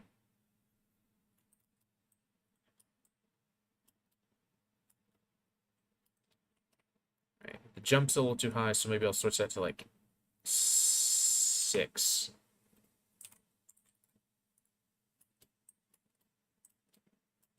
No, no, in the game, I want there to be like a platforming section, so I kind of don't want it to be like too much. There we go.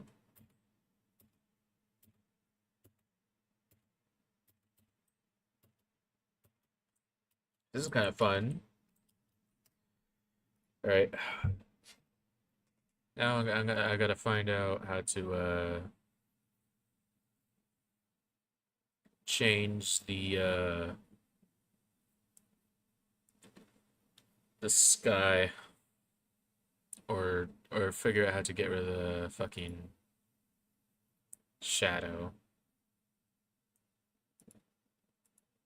Mesh instance to make certain objects not have shadows. Godot.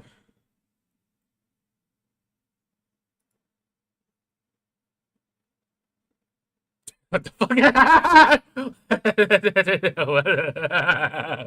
What is this? What is this right here? No 3D materials. Okay, it's 3D materials, so it's like, where is that? Skeleton. Oh.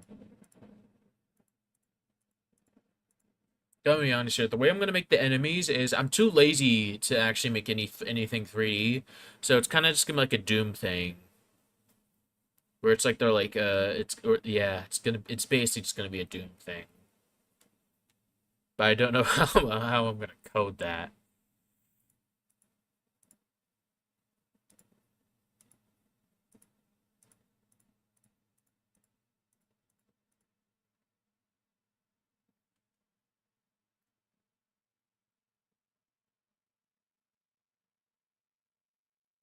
Where is it? I don't want the fucking capsule to have a shadow, bro. It'll ruin it. Cast shadow off. So now if I look down, it doesn't cast a shadow anymore. That's really good. I need to drink more water.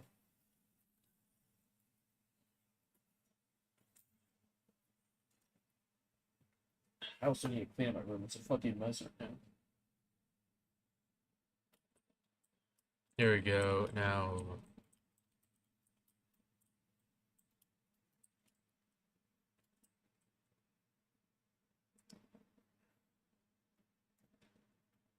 now next what I gotta do is figure out how to make like a main menu.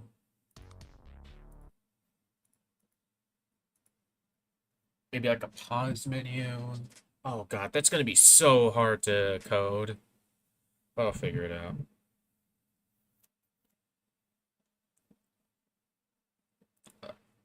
I think I'm just gonna like search up tutorials for like every single one, I feel like. Alright, so here, this is gonna be our main menu. Alright, I guess I'll also make like a when you first open the game, I wanted it to be like an intro. Like a Alright, let me open up Premiere Pro real quick. Yeah, Premiere Pro.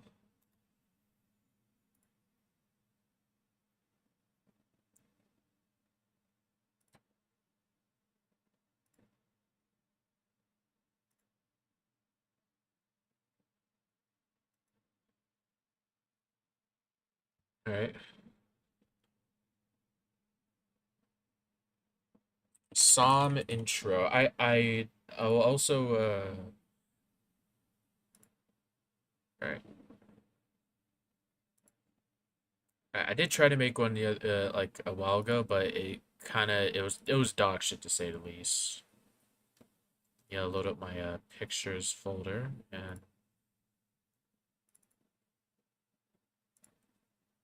let me find it. I'll choose this one. No, I'll choose this one.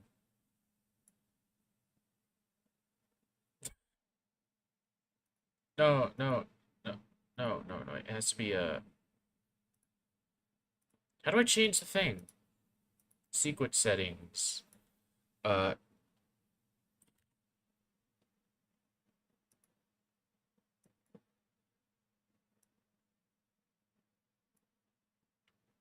there we go.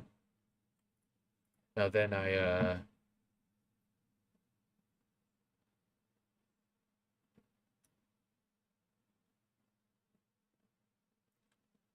oh, dude, I have a very funny idea. What if in the background it's like a Benjamin's like fire gif?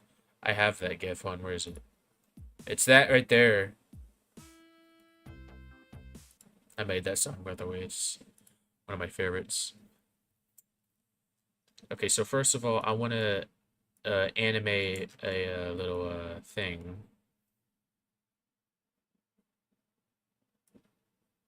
So first of all, I'll do that. Power of keyframes.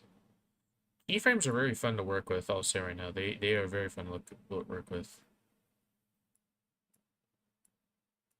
Alright, so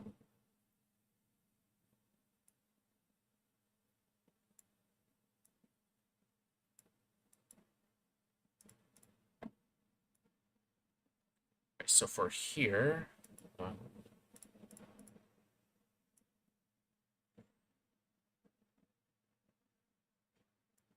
wait, what?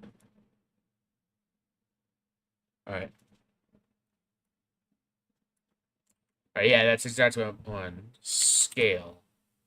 Oh, wait. Transform. Uh,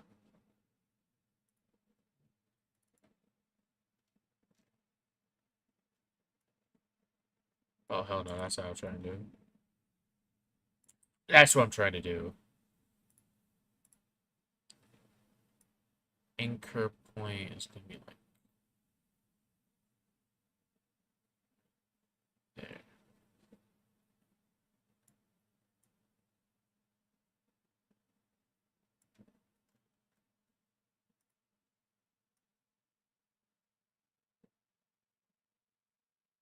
There we go.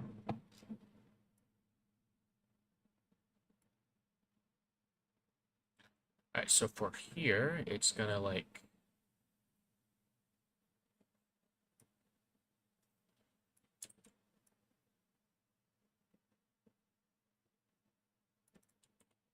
let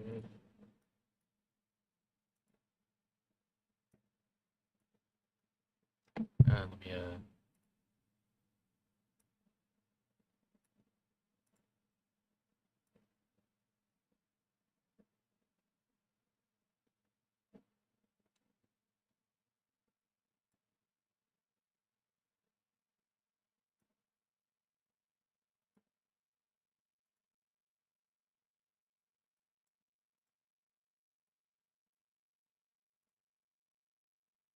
so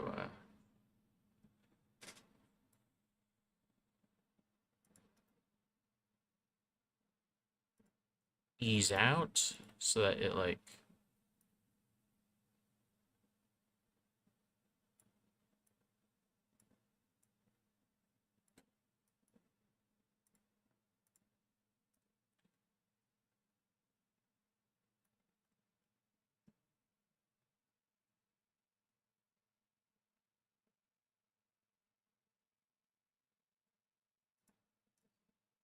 it needs to be more eased though.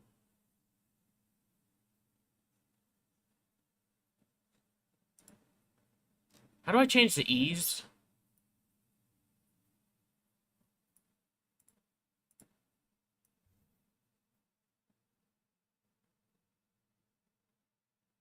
I know I could do this in Blender. It allows like for like funny little things.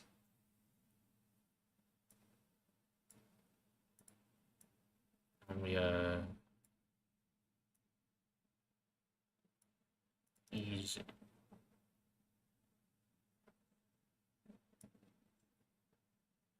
out.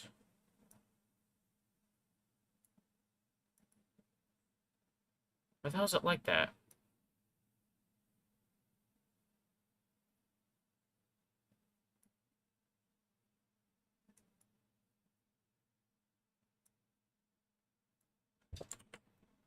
Oh, no. The anchor.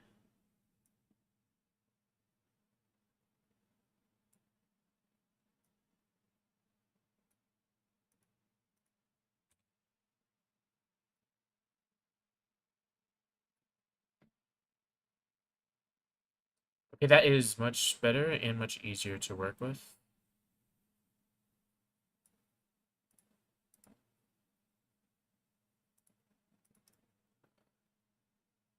Linear. Maybe it was like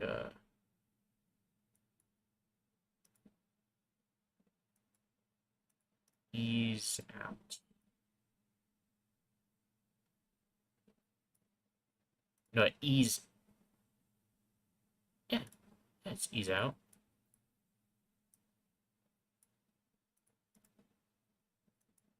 Ease in.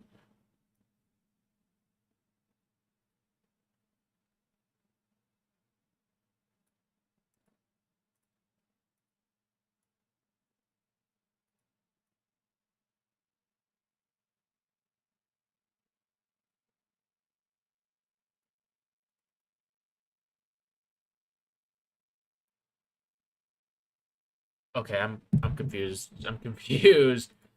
Dude, how am I struggling with a fucking program that I'm very much used to? Dude, fucking Friday Night Funkin' has an option. Codename, Friday Night Funkin' Codename has an option for like easing, and it's very complex too. I want like a more like I want like a that type of easing, type shit. Fucking. Oh yeah, by the way, this is a pirated version. I should say right now it's a pirated version. This is a pirated Premiere Pro. Right then for here, I guess I'll just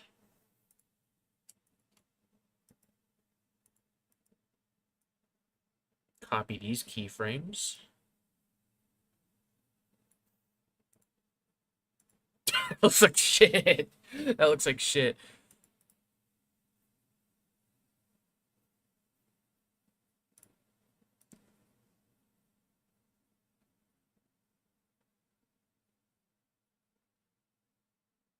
No, it's ease in. What if I try ease in? Think that'll fix it?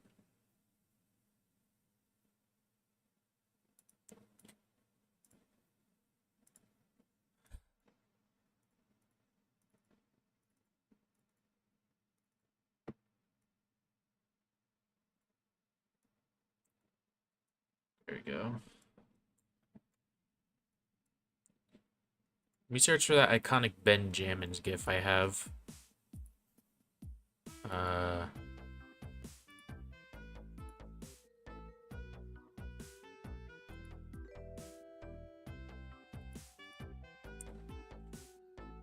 Alright, I found it.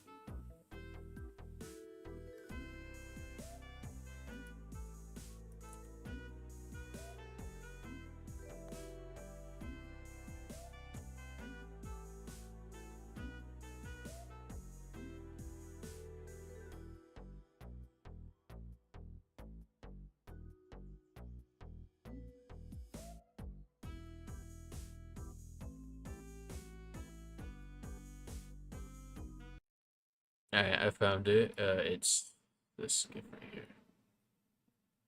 I need to switch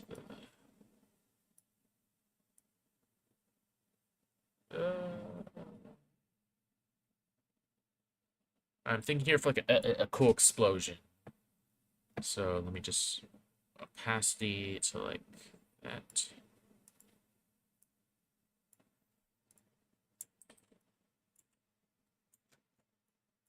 I don't know why the copying is like that.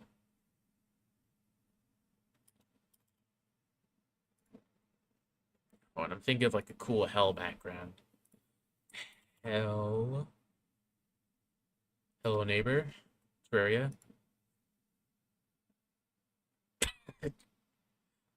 Ooh, it seems like we've got a. Look at this iconic AI generated image. Ah, dude, DuckDuckGo is kind of dog shit. I'm serious now. I'll just make it like Oklahoma. That is an iconic place.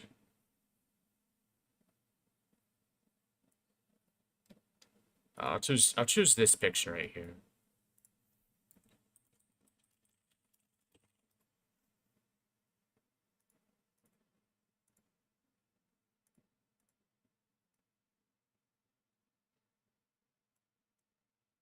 There we go.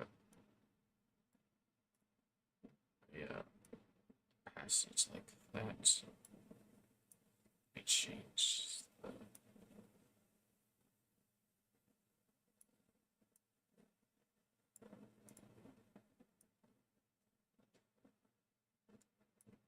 There you go. That looks kind of good.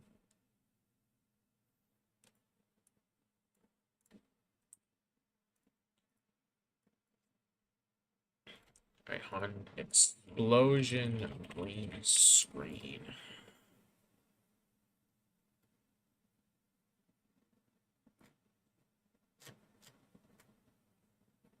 I'll just search up on YouTube one.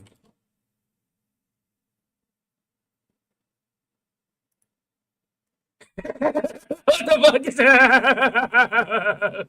What is that face? Look at this. Why does he look like that? Green screen. Oh, by the way, ring net here. All right. So what I'm gonna do here is, hold on. Yes, I have to. I'm at a on. Use YouTube DLP. Wait, do I already have a explosion green screen on here? I feel like I probably do. I do. I do actually. I of course I do. But watch me not be able to put it because Premiere Pro is weird. Vile uses unsupported.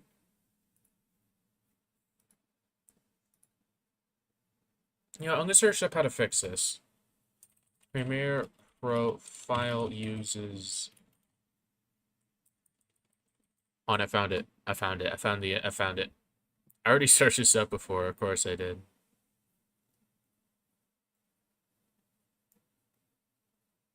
Through Media Encoder. Oh, I did used to do that, but I forgot where I put it. I actually forgot where I put it. Ah, it's so bullshit.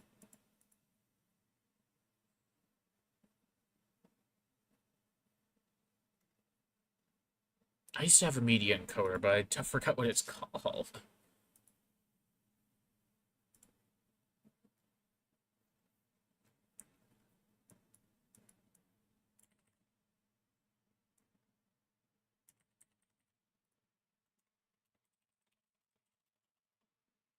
I remember seeing like a way to fix it, was just like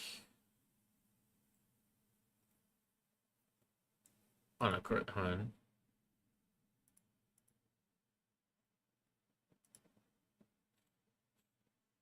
Handbrake. Hold on. Yeah, it was called handbrake. Handbrake. Handbrake. Shut up. Handbrake. Shut up. Shut up. Shut up, big fat guy.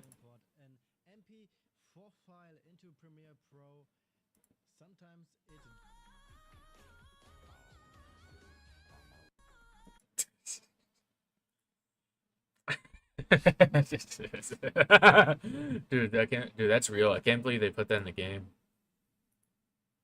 All right, maybe it's my pictures folder. Handbrake. I forgot where I put it. It's upsetting me. Handbrake. No, it's in my videos folder. No.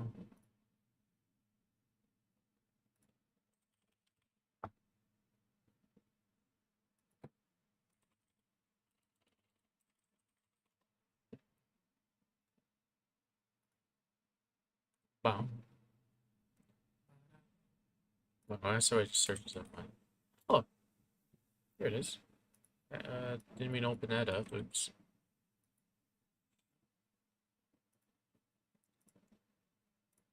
All right. So I just want uh explosion.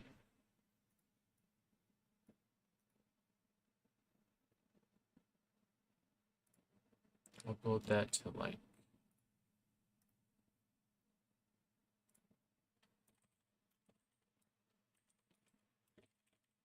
make a new folder real quick. Start encode.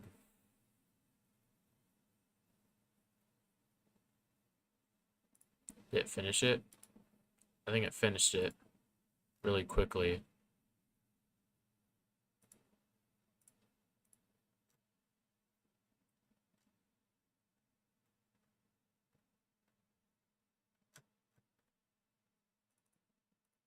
Oh yeah, it's right here. I'm trying to input it now. Yep, it works. Let me turn this on. Up to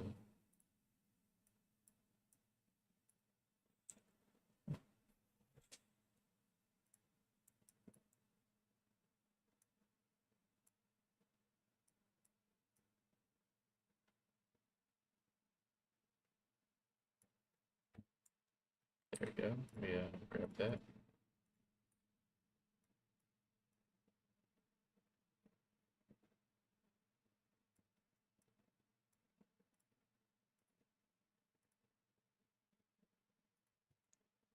key, ultra key, that.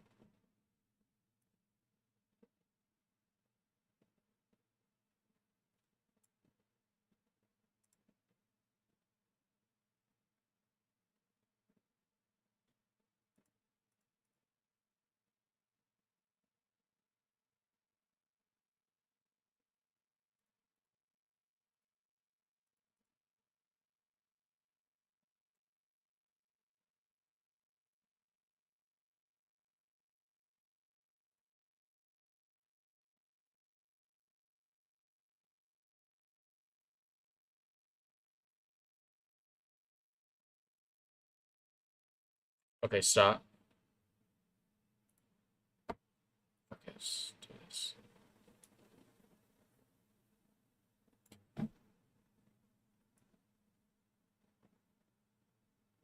There we go. I should feel these are like.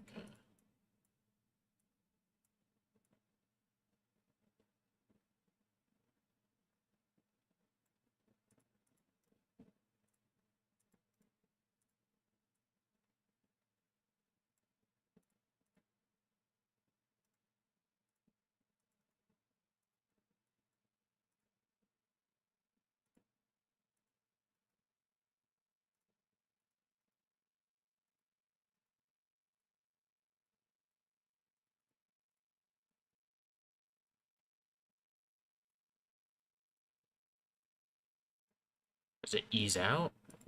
Try ease out.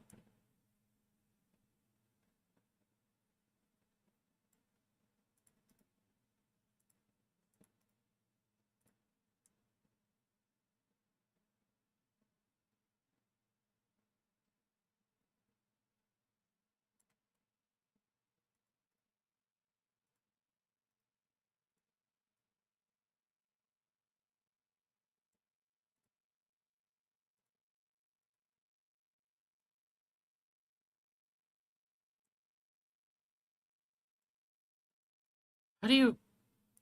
Oh, it's pissing me off. I swear to God. Is it continuous?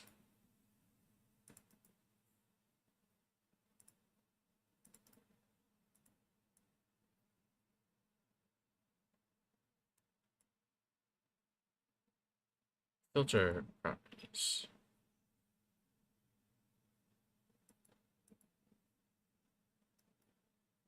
All right, yeah, it's just not great, great. Yeah, very good editing software. I might as well just be like animating in like Premiere in like Adobe Animate. It would unironically be way easier because it has like better keyframing there. This doesn't give me. I want it to be like it like goes like that. But no, it's just like it's just not giving me what I want. Maybe if I set this to that. Okay, wait. That is much better. That is much better. That is much better. Oh, that's much better. Kind of want to take a while to like. There we go.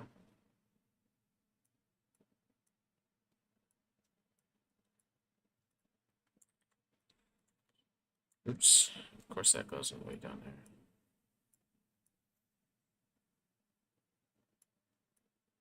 All right.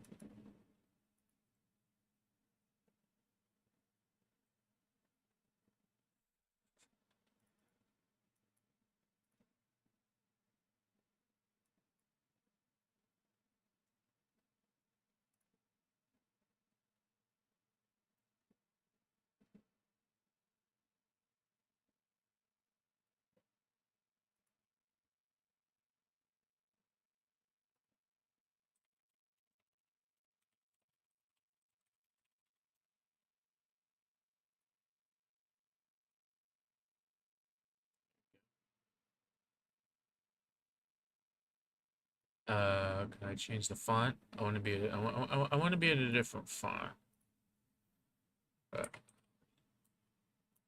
Chiller.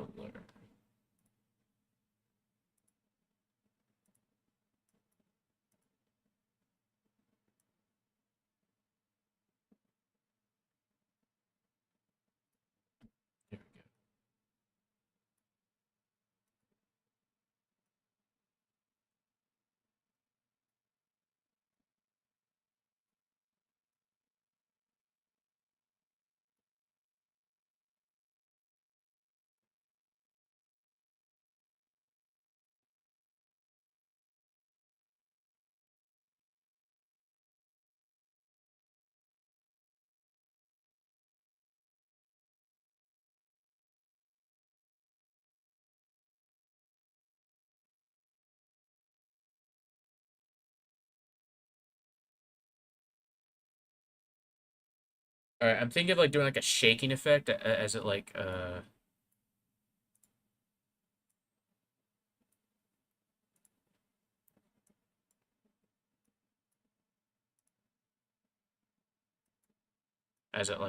like does a thing, but I don't know how to do that. I want to automate it though. I definitely know how to do it. You kind of just for each ring go you know type shit, but how do you automate that? I'm gonna search it up real quick one. How to automate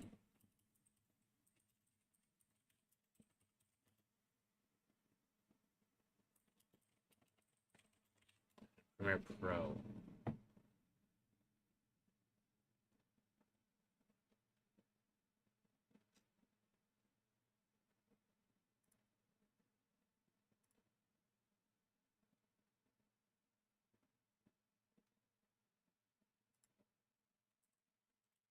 Options.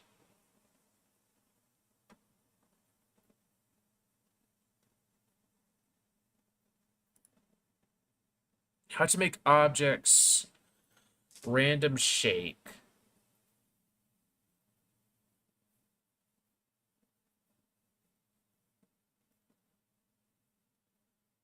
Or use instead of the shaking and burns. What the hell is this?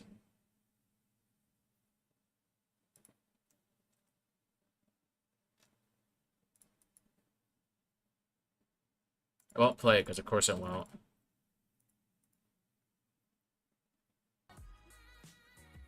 Keyframes for the animation. Then move the playhead to where you want the Ken Burns effect to end.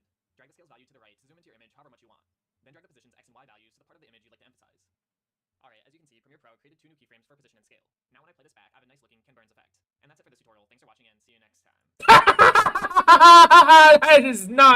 That is not what I'm trying to search for. Oh my god. They call it the worst tutorial ever. Okay, you know, here is exactly what I have in mind. I'm gonna create a little like demo real quick to show exactly what I'm trying to do, right? So basically, what I'm trying to do is like let's go at 50.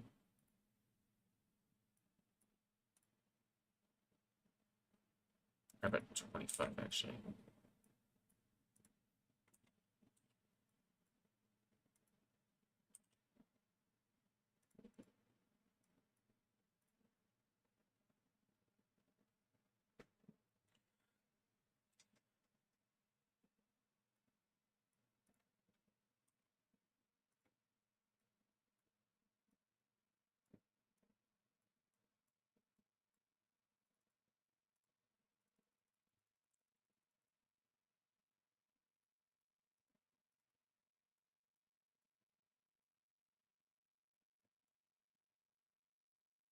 Wait, hold on.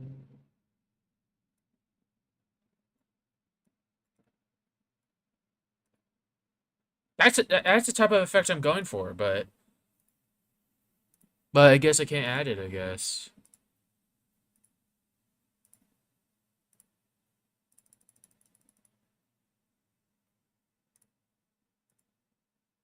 It's fucking bullshit.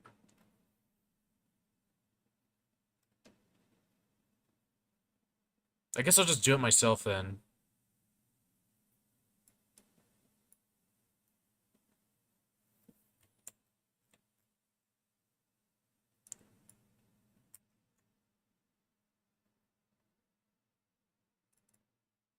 No, stop.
There we go. That's good enough, I guess. Alright, I'm gonna pose a little song for my intro.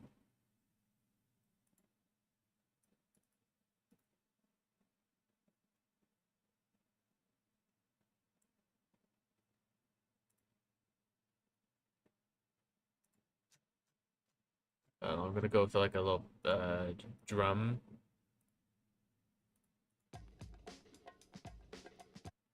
Let's go with that.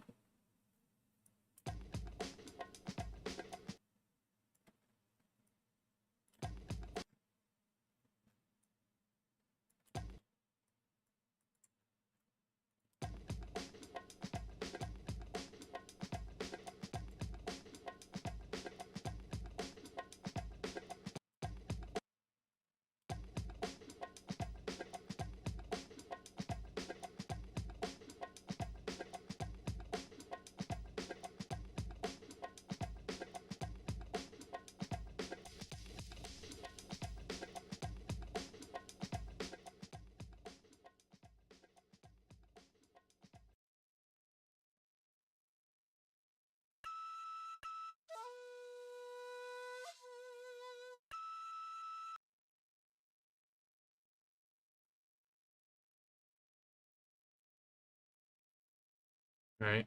And yes.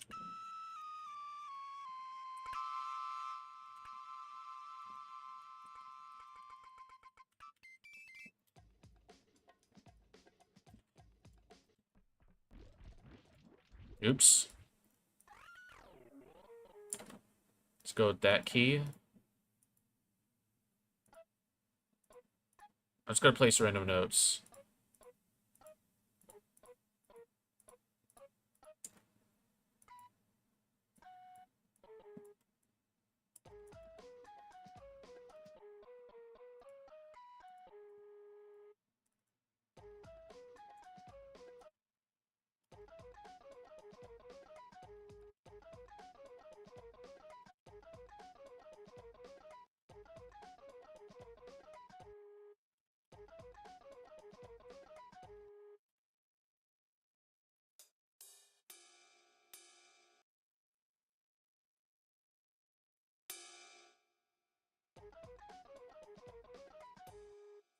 I was like, shit.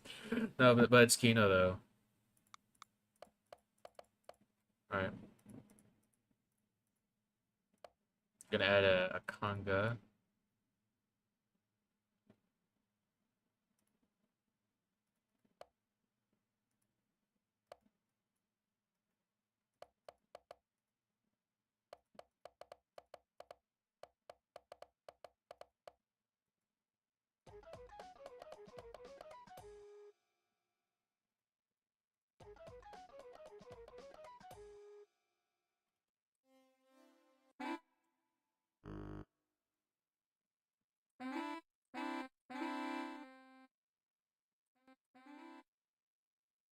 OTC. It's gonna be the base. Gonna need to okay,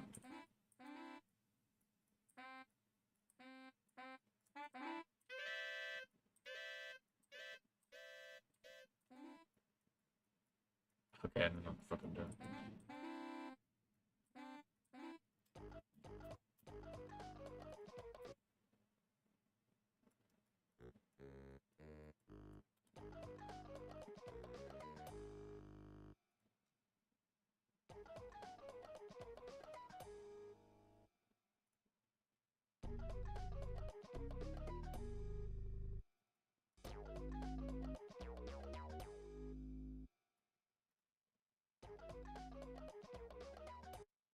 And I'm gonna we need some chords.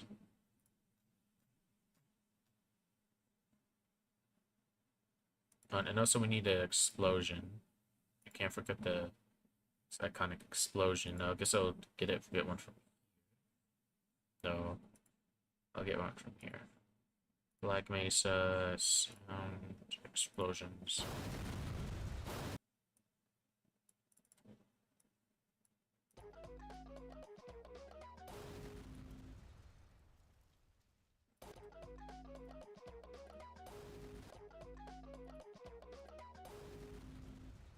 Looking at a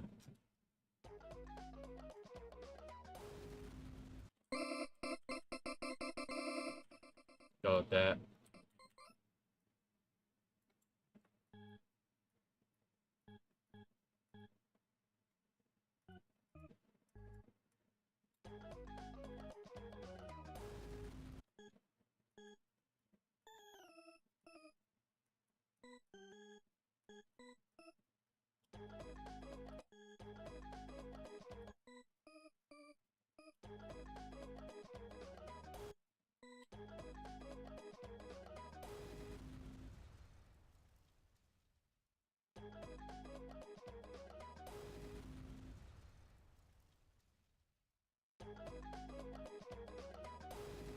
There we go.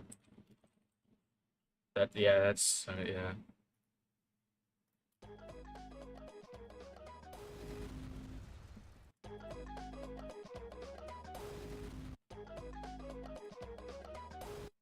There we go. Now I'm gonna export that as a WAV file.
Yeah, I guess it's a pretty cool.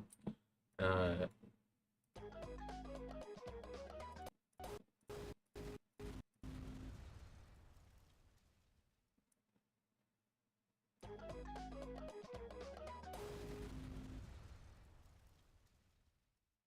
there we go, and it's gonna like fade to black here. So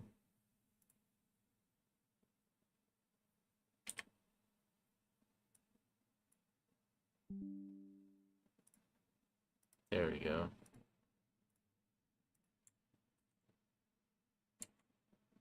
Really, bro? Fuck off. It's bullshit.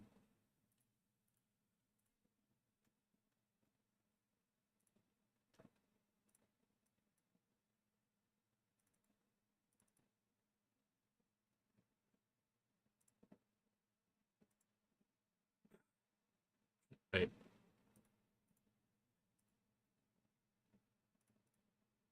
This is the face I make whenever uh this is me after I eat burgers and poop and but when did I get this screenshot? I don't remember what video. I have no clue when I got that. Fuck off, dude. Fuck off. I'm gonna kill you, bro. Stop with that bullshit. I have no clue I have to find whatever video that is, or else I'll die. Porn button SpongeBob.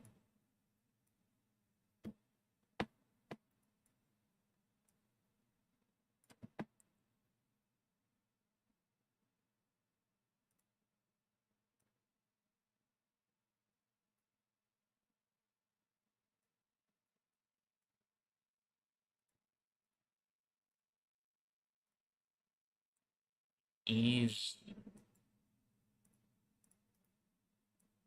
Ease.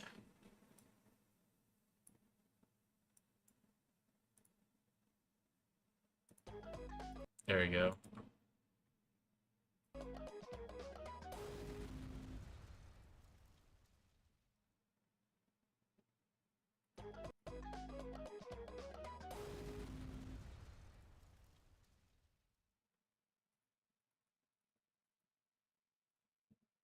And I also need to upload another. Ooh, voice crack. Uh,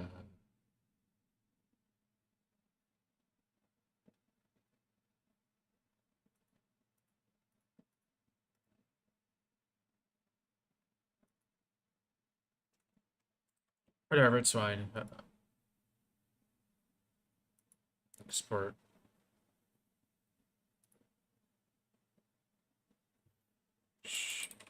Uh,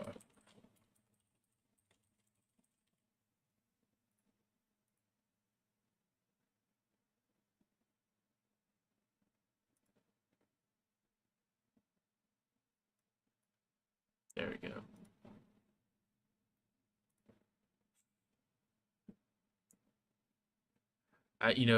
This guy's actually lost media. This guy right here, you see this guy right here? He's actually lost media.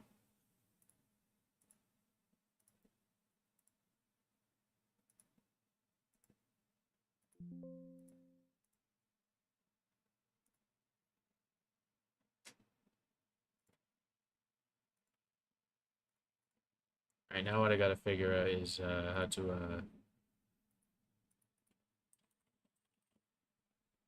how to export it.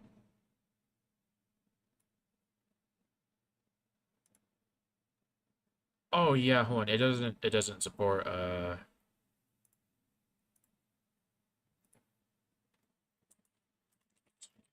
it doesn't sup godot doesn't support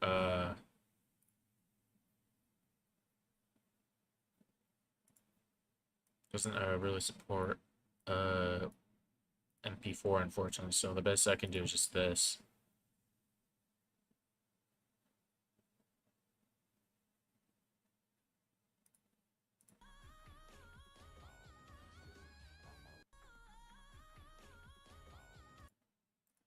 Did you know they added that? That's crazy. I can't believe they added that to the game.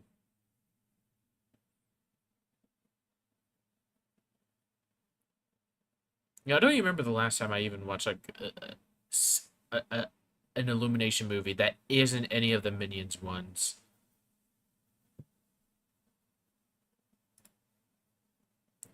Are kind of fucking boring, to be honest. Alright, now let's play it.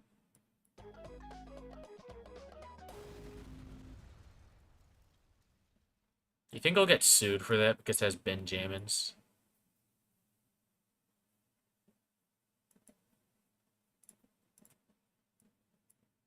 I thought it would work.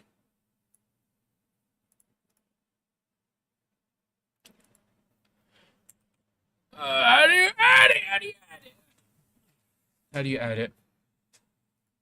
Project.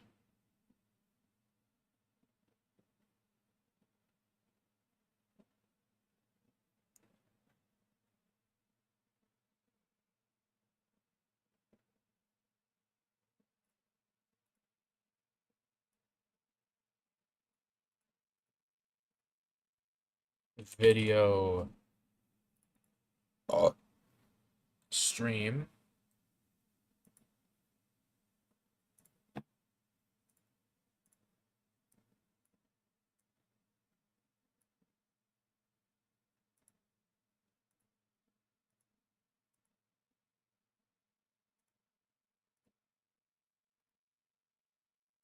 Copy path.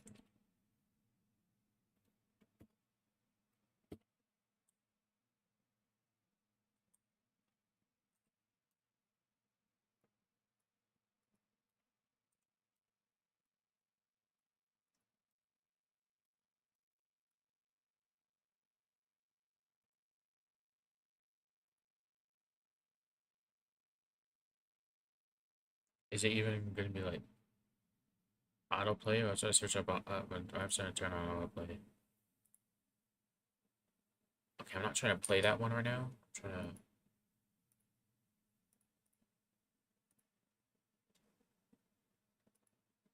Play current scene.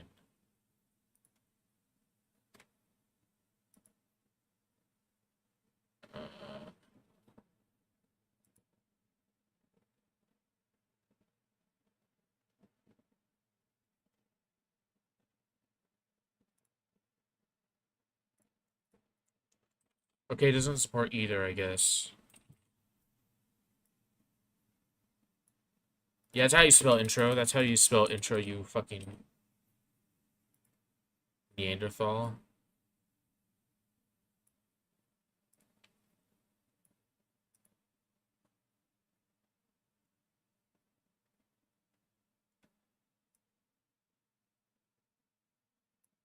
Alright, can I play it now? How do I make it so that this isn't the main scene, but this one is the main scene? Project.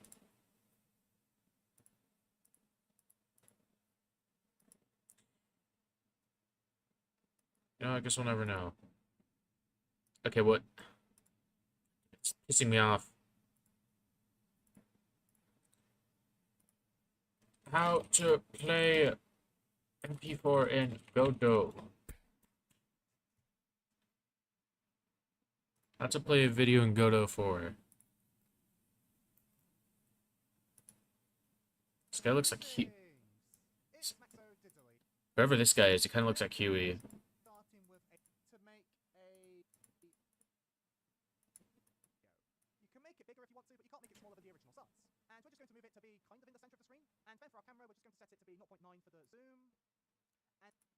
Hit control less and then just save the scene.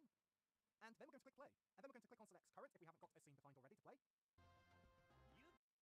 God damn it, whatever. MP4 to OGV. This is fucking bullshit.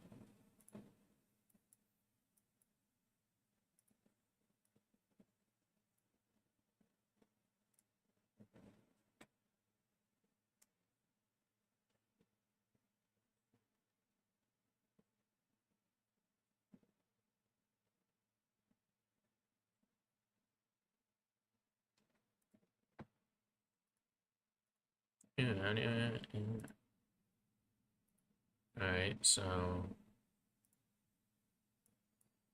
I'll try this now. Okay.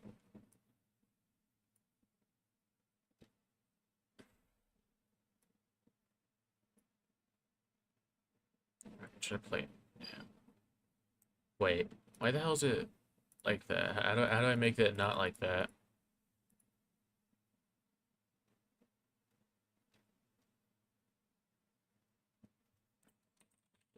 Size. Formats. Okay, I guess I'll go fuck myself, right? Does it play now? Okay, what went wrong? What exactly went wrong? Is it okay, okay. Okay, alright, what the hell why is it doing that? Why is it doing that? Obviously it's too big, but like I know how to fix that. It's like set like that, I guess.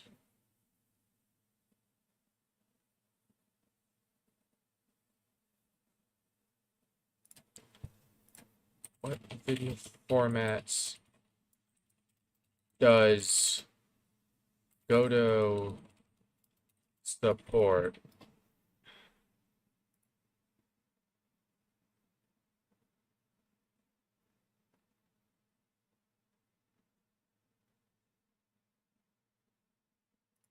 No, I'm just gonna try something.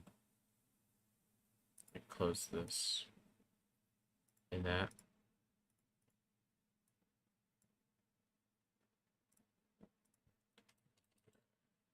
OGV. File might become unstable. Let's try it now. Okay, that's much better, actually. And it should work now. Let's look at this. Yes, ID gaff, bro. ID gaff!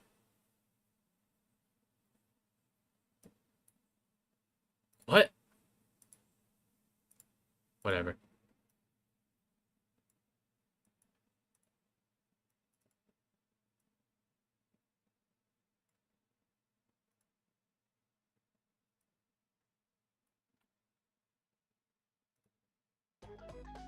Okay, it's still playing that for some reason, I guess. So that's pretty cool. There you go. Okay. So it doesn't even play it, huh? It doesn't even play it.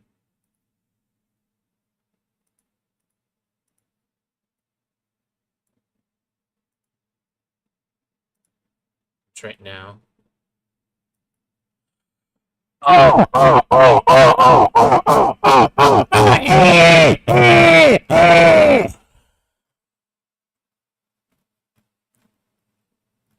Dude, I just want to fucking play it, bro.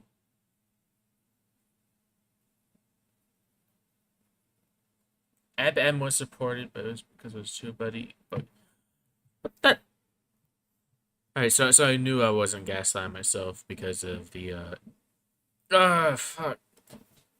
MP4 to OGV. I'm gonna try it again.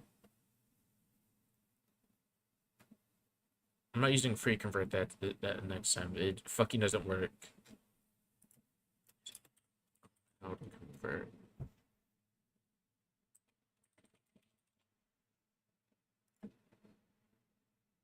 OGV to OGV. Now hopefully this time it doesn't look like that.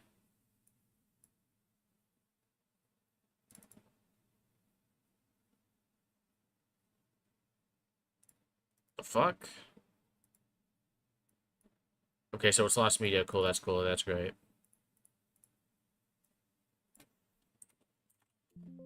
Yes, I'm gaff. It's the original after all.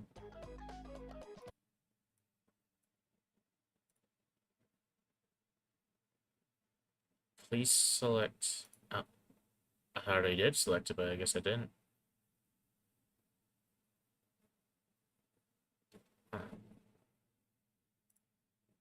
Okay, I'm gonna try something. What if it's WebM to OGB?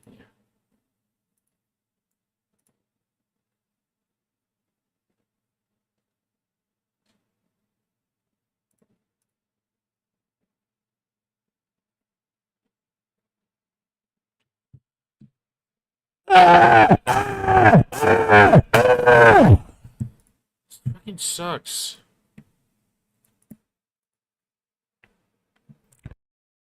Fucking why not? I want to switch it to OG. I guess I can't. This is fucking bullshit.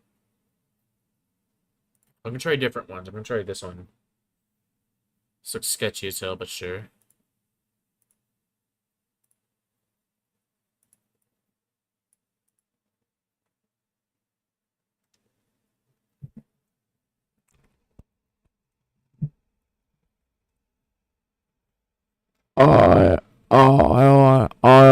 Start. We can turn and go right.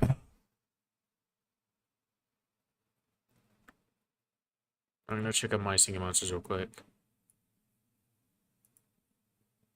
Hold on, let me all these dumb things real quick.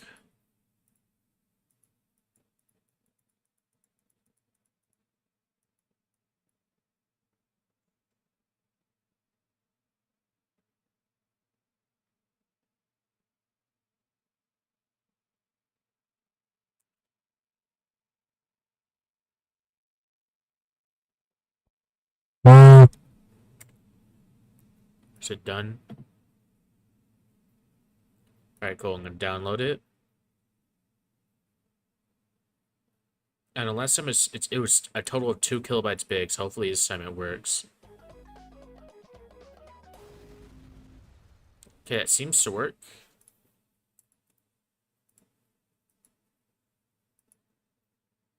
God damn.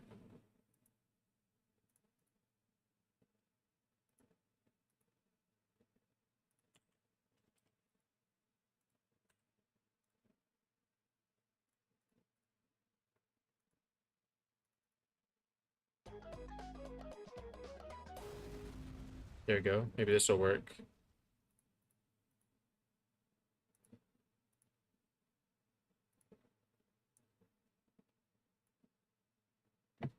search right now.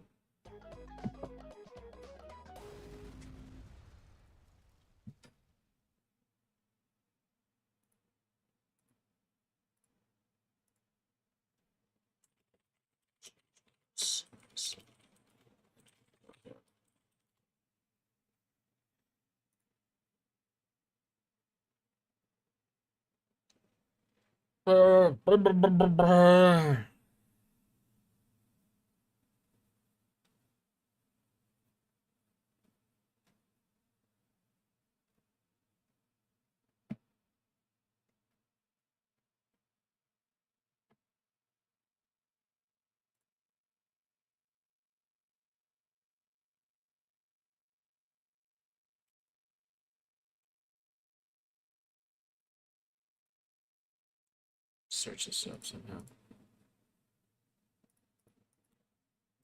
Window.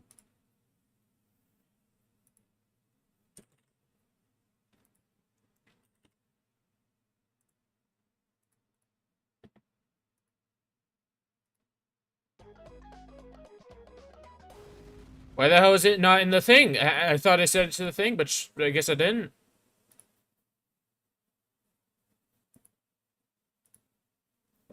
What the hell does that mean? What? Setting...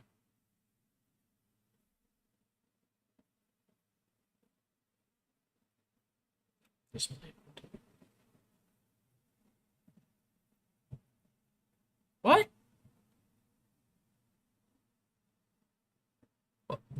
I am so confused right now. I am so confused right now.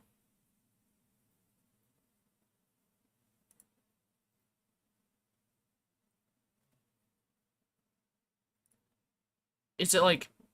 How do I change the viewport? Viewport.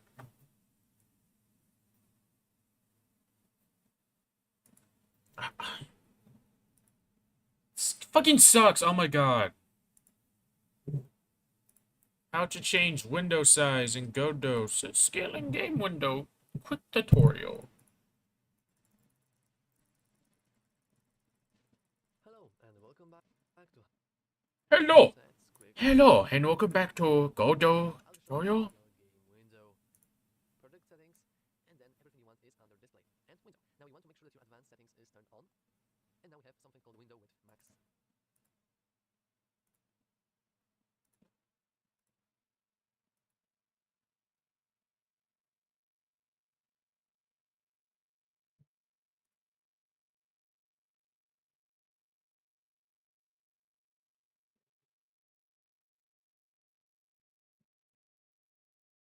Is it? Fuck is it? It's the guy said if I click the thing, then it'll trigger the thing. I guess it didn't. Stupid fat moron said it would show it. And now we have Oh, let me guess. Godot removed it too, just like they removed WebM thing.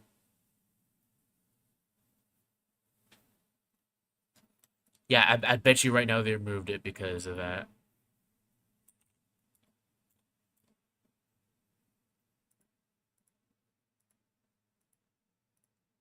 Okay, well, I'm trying it.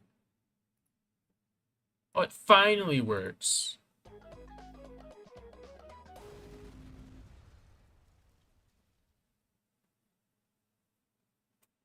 Right.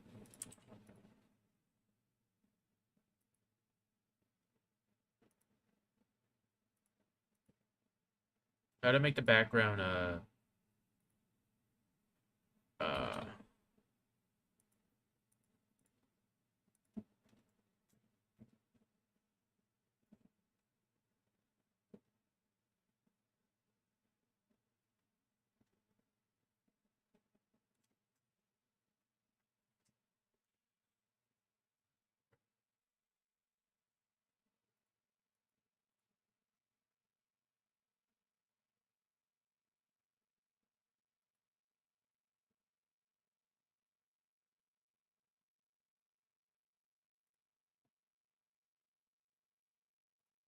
you know, hold on. I have a solution to this.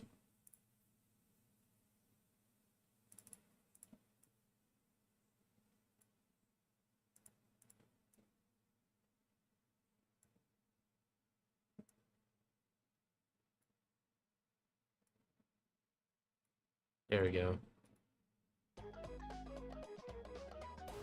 Wrong layer, bro. Wrong layer.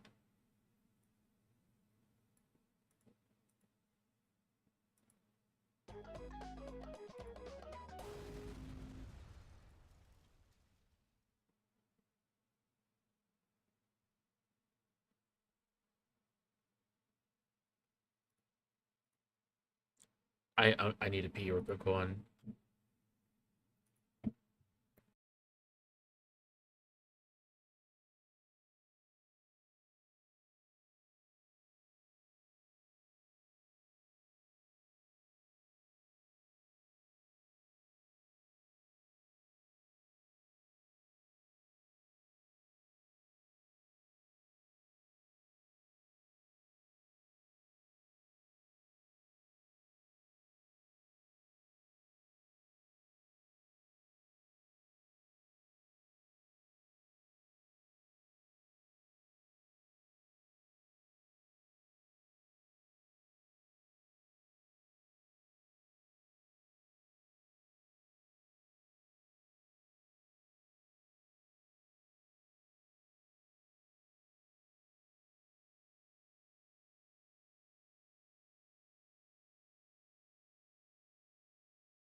It was red and it hurt.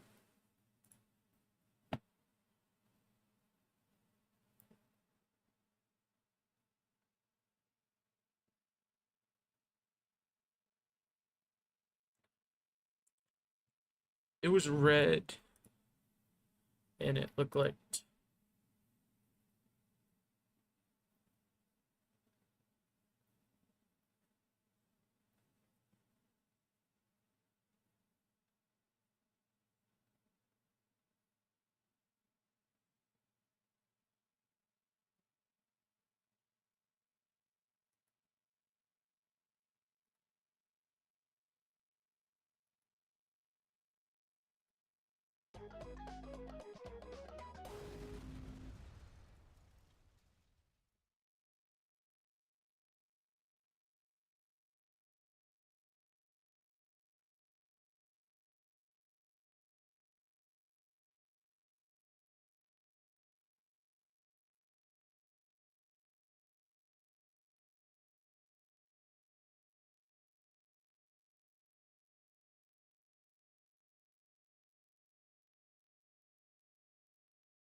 right.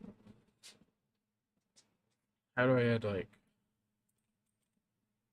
text?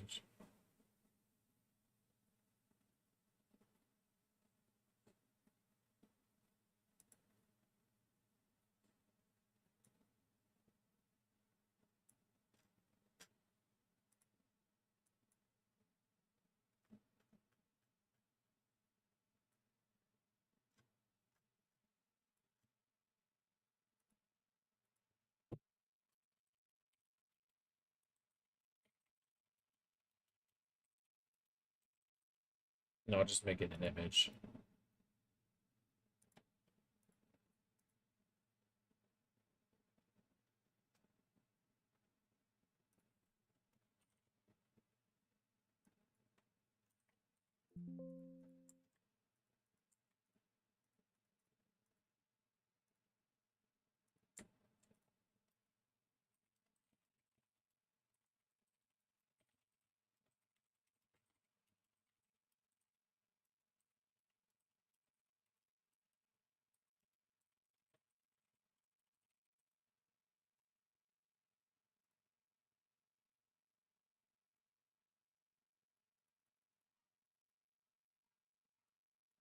There you go.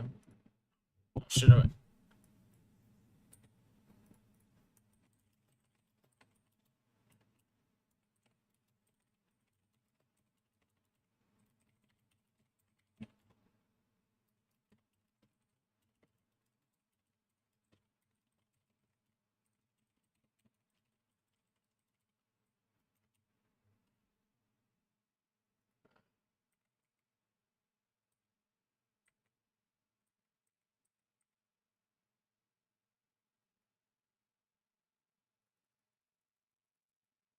There we go.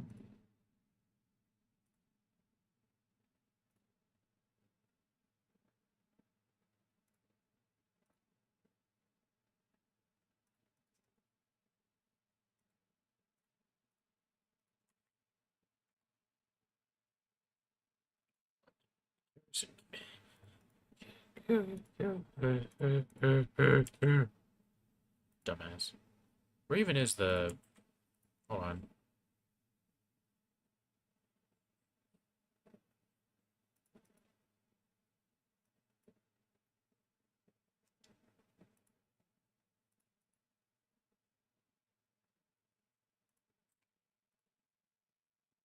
I need to find out where the thing is.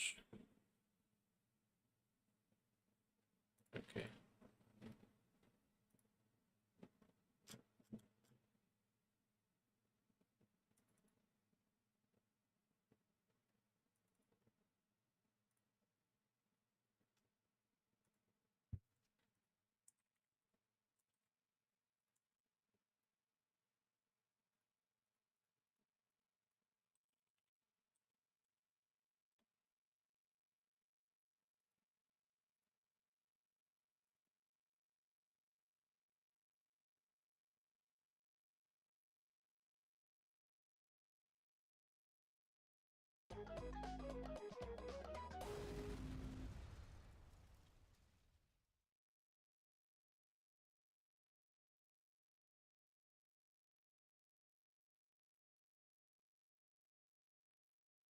How to make it so it like does something after it plays?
Intro.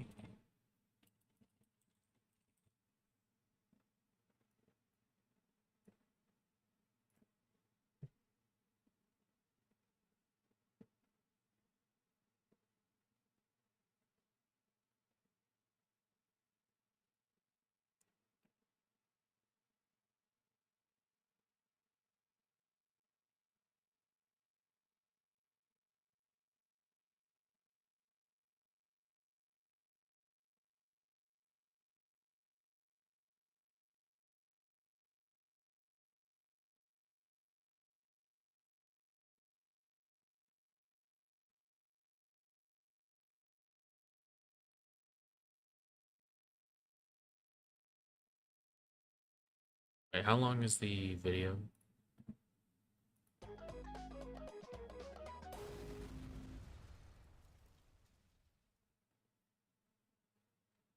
It's like a wait function.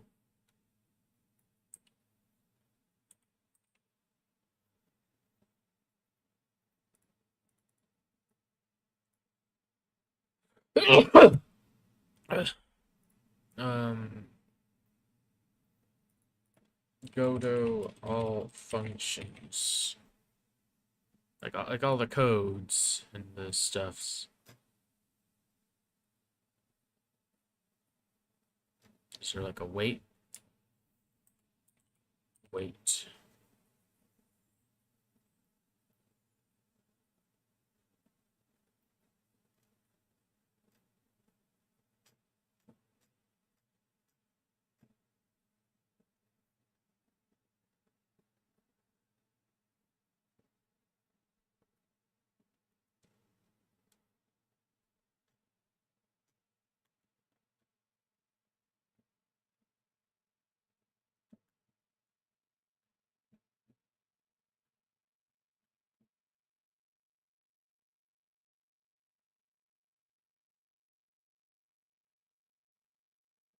How how do you add like a wait function?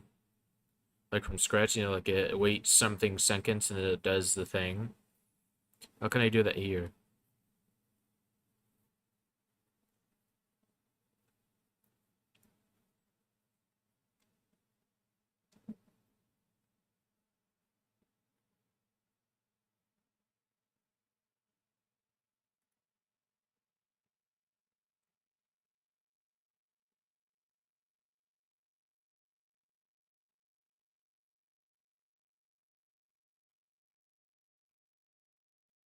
Yeah, I wanted to wait like. Hold on, hold on. Maybe I can like search this up about like video player. Maybe it's like a certain function that I could do that it would send out a signal. Whenever it ends, it like sends out a signal and then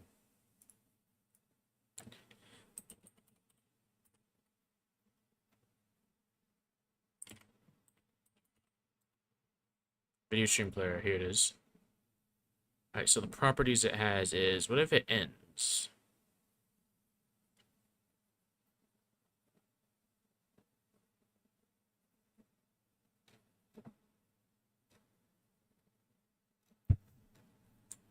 End.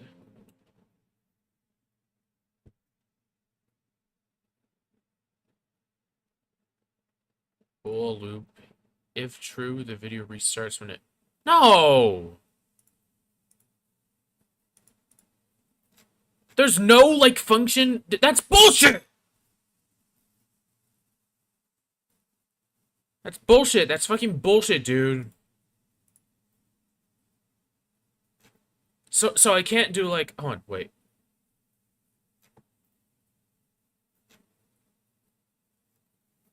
Whatever, bro. Whatever, bro. Whatever, bro. Whatever. Whatever, bro. Whatever, bro.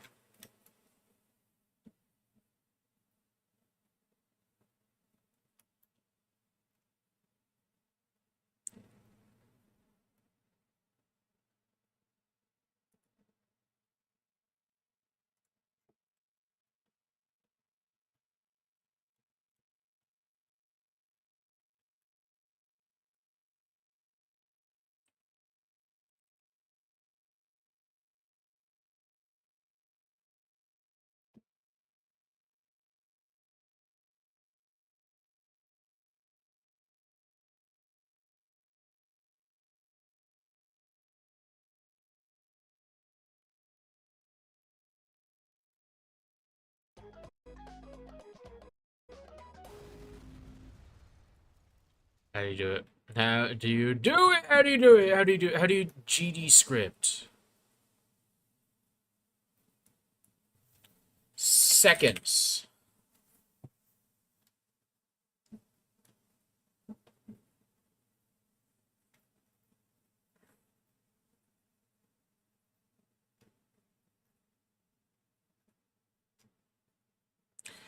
Okay, okay. Yeah. Yeah. Yeah.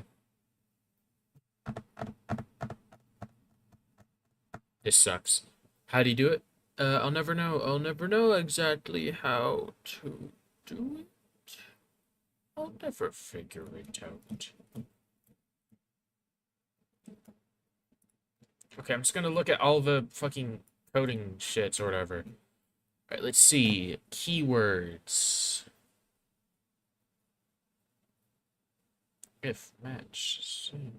var. What about var?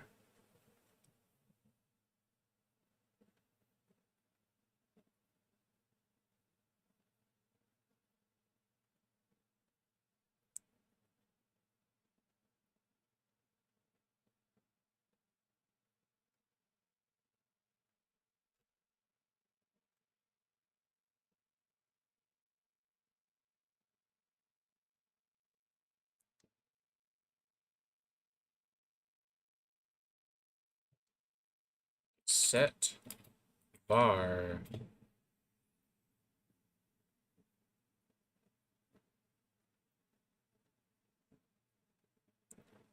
Stupid fucking thing.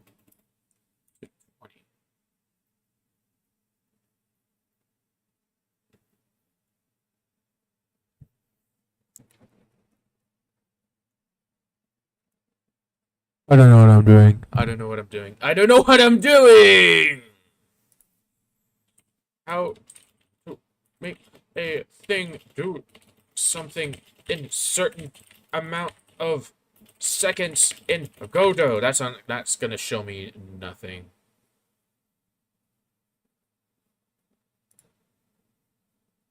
Alright, 5K views. I don't know why the fuck it wants me to watch this. I guess I'll watch this video. For some reason, YouTube really wants me to watch Linus saying the hard R. I mean, it's been kind of.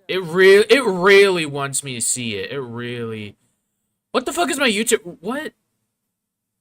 All right, I guess we're, I guess this is no longer a Godot stream. I guess this is now a racial slur stream. It's been kind of. Then because we didn't even the term hard R didn't even exist. We didn't think about it, right? And it's fun. Dude, you see the joke is that it's like the N word. Execution in Godot. As you may know, sometimes as you can see, we've got function ready, and that ready function is fired whenever we start our game because the player is in our main scene. So instead of pass, I will print start to show you the current behavior. And you see in the logs start. Of course, there is a lot of ways to delay your GD script, but this one that I'm going to present you, I think it will require the least amount of work from you, which will make it the easiest. And to delay the sprint start, we can type, and that's the key script of this tutorial, await get tree.create timer. And here we'll need to provide the time that we would like to delay the script with. In my case, it will be free and dot. You know, why the fuck did I just search up timer before? And after this change, we should see the start after 3 seconds since the boot of our game. We can check. And you see that the start was delayed. But let's use it in a more complex scenario. And instead of print, we would like to change the character's property.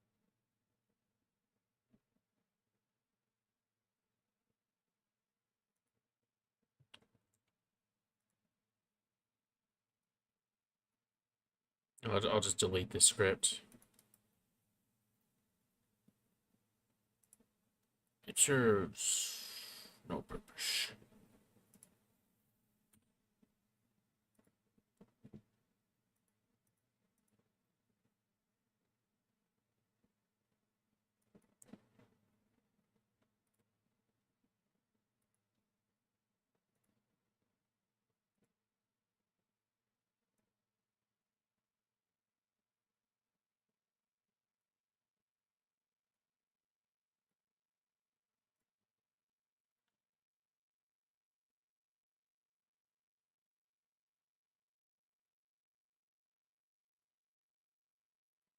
Right, so it's away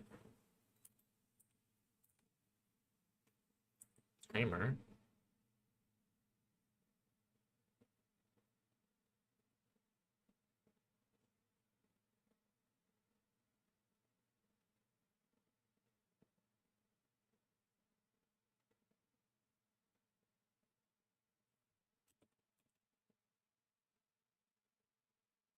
I don't know how to code. I don't know how to code. I don't know how to code.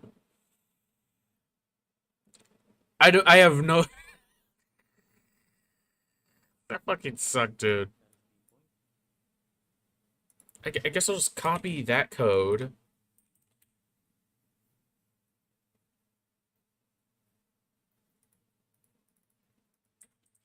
Create timer. Then it's like 3 seconds. Oh, wait. It's 7 seconds. And it's warning.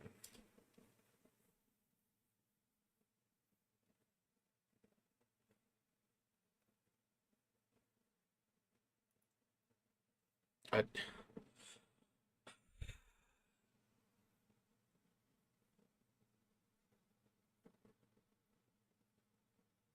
might as well just accept the fact that I'm never gonna code. The most I'll be able to code is fucking like dog shit diarrhea. Like, never mind. Maybe next time I'll make a stream where I make a game in Game Maker instead, because I feel more confident now. You know, I'll do Game Maker. You know, I'm changing the stream name. Actually, no, it's gone on for 3 hours. I'm just gonna try to make something tomorrow, Game Maker, or make something right now. Actually.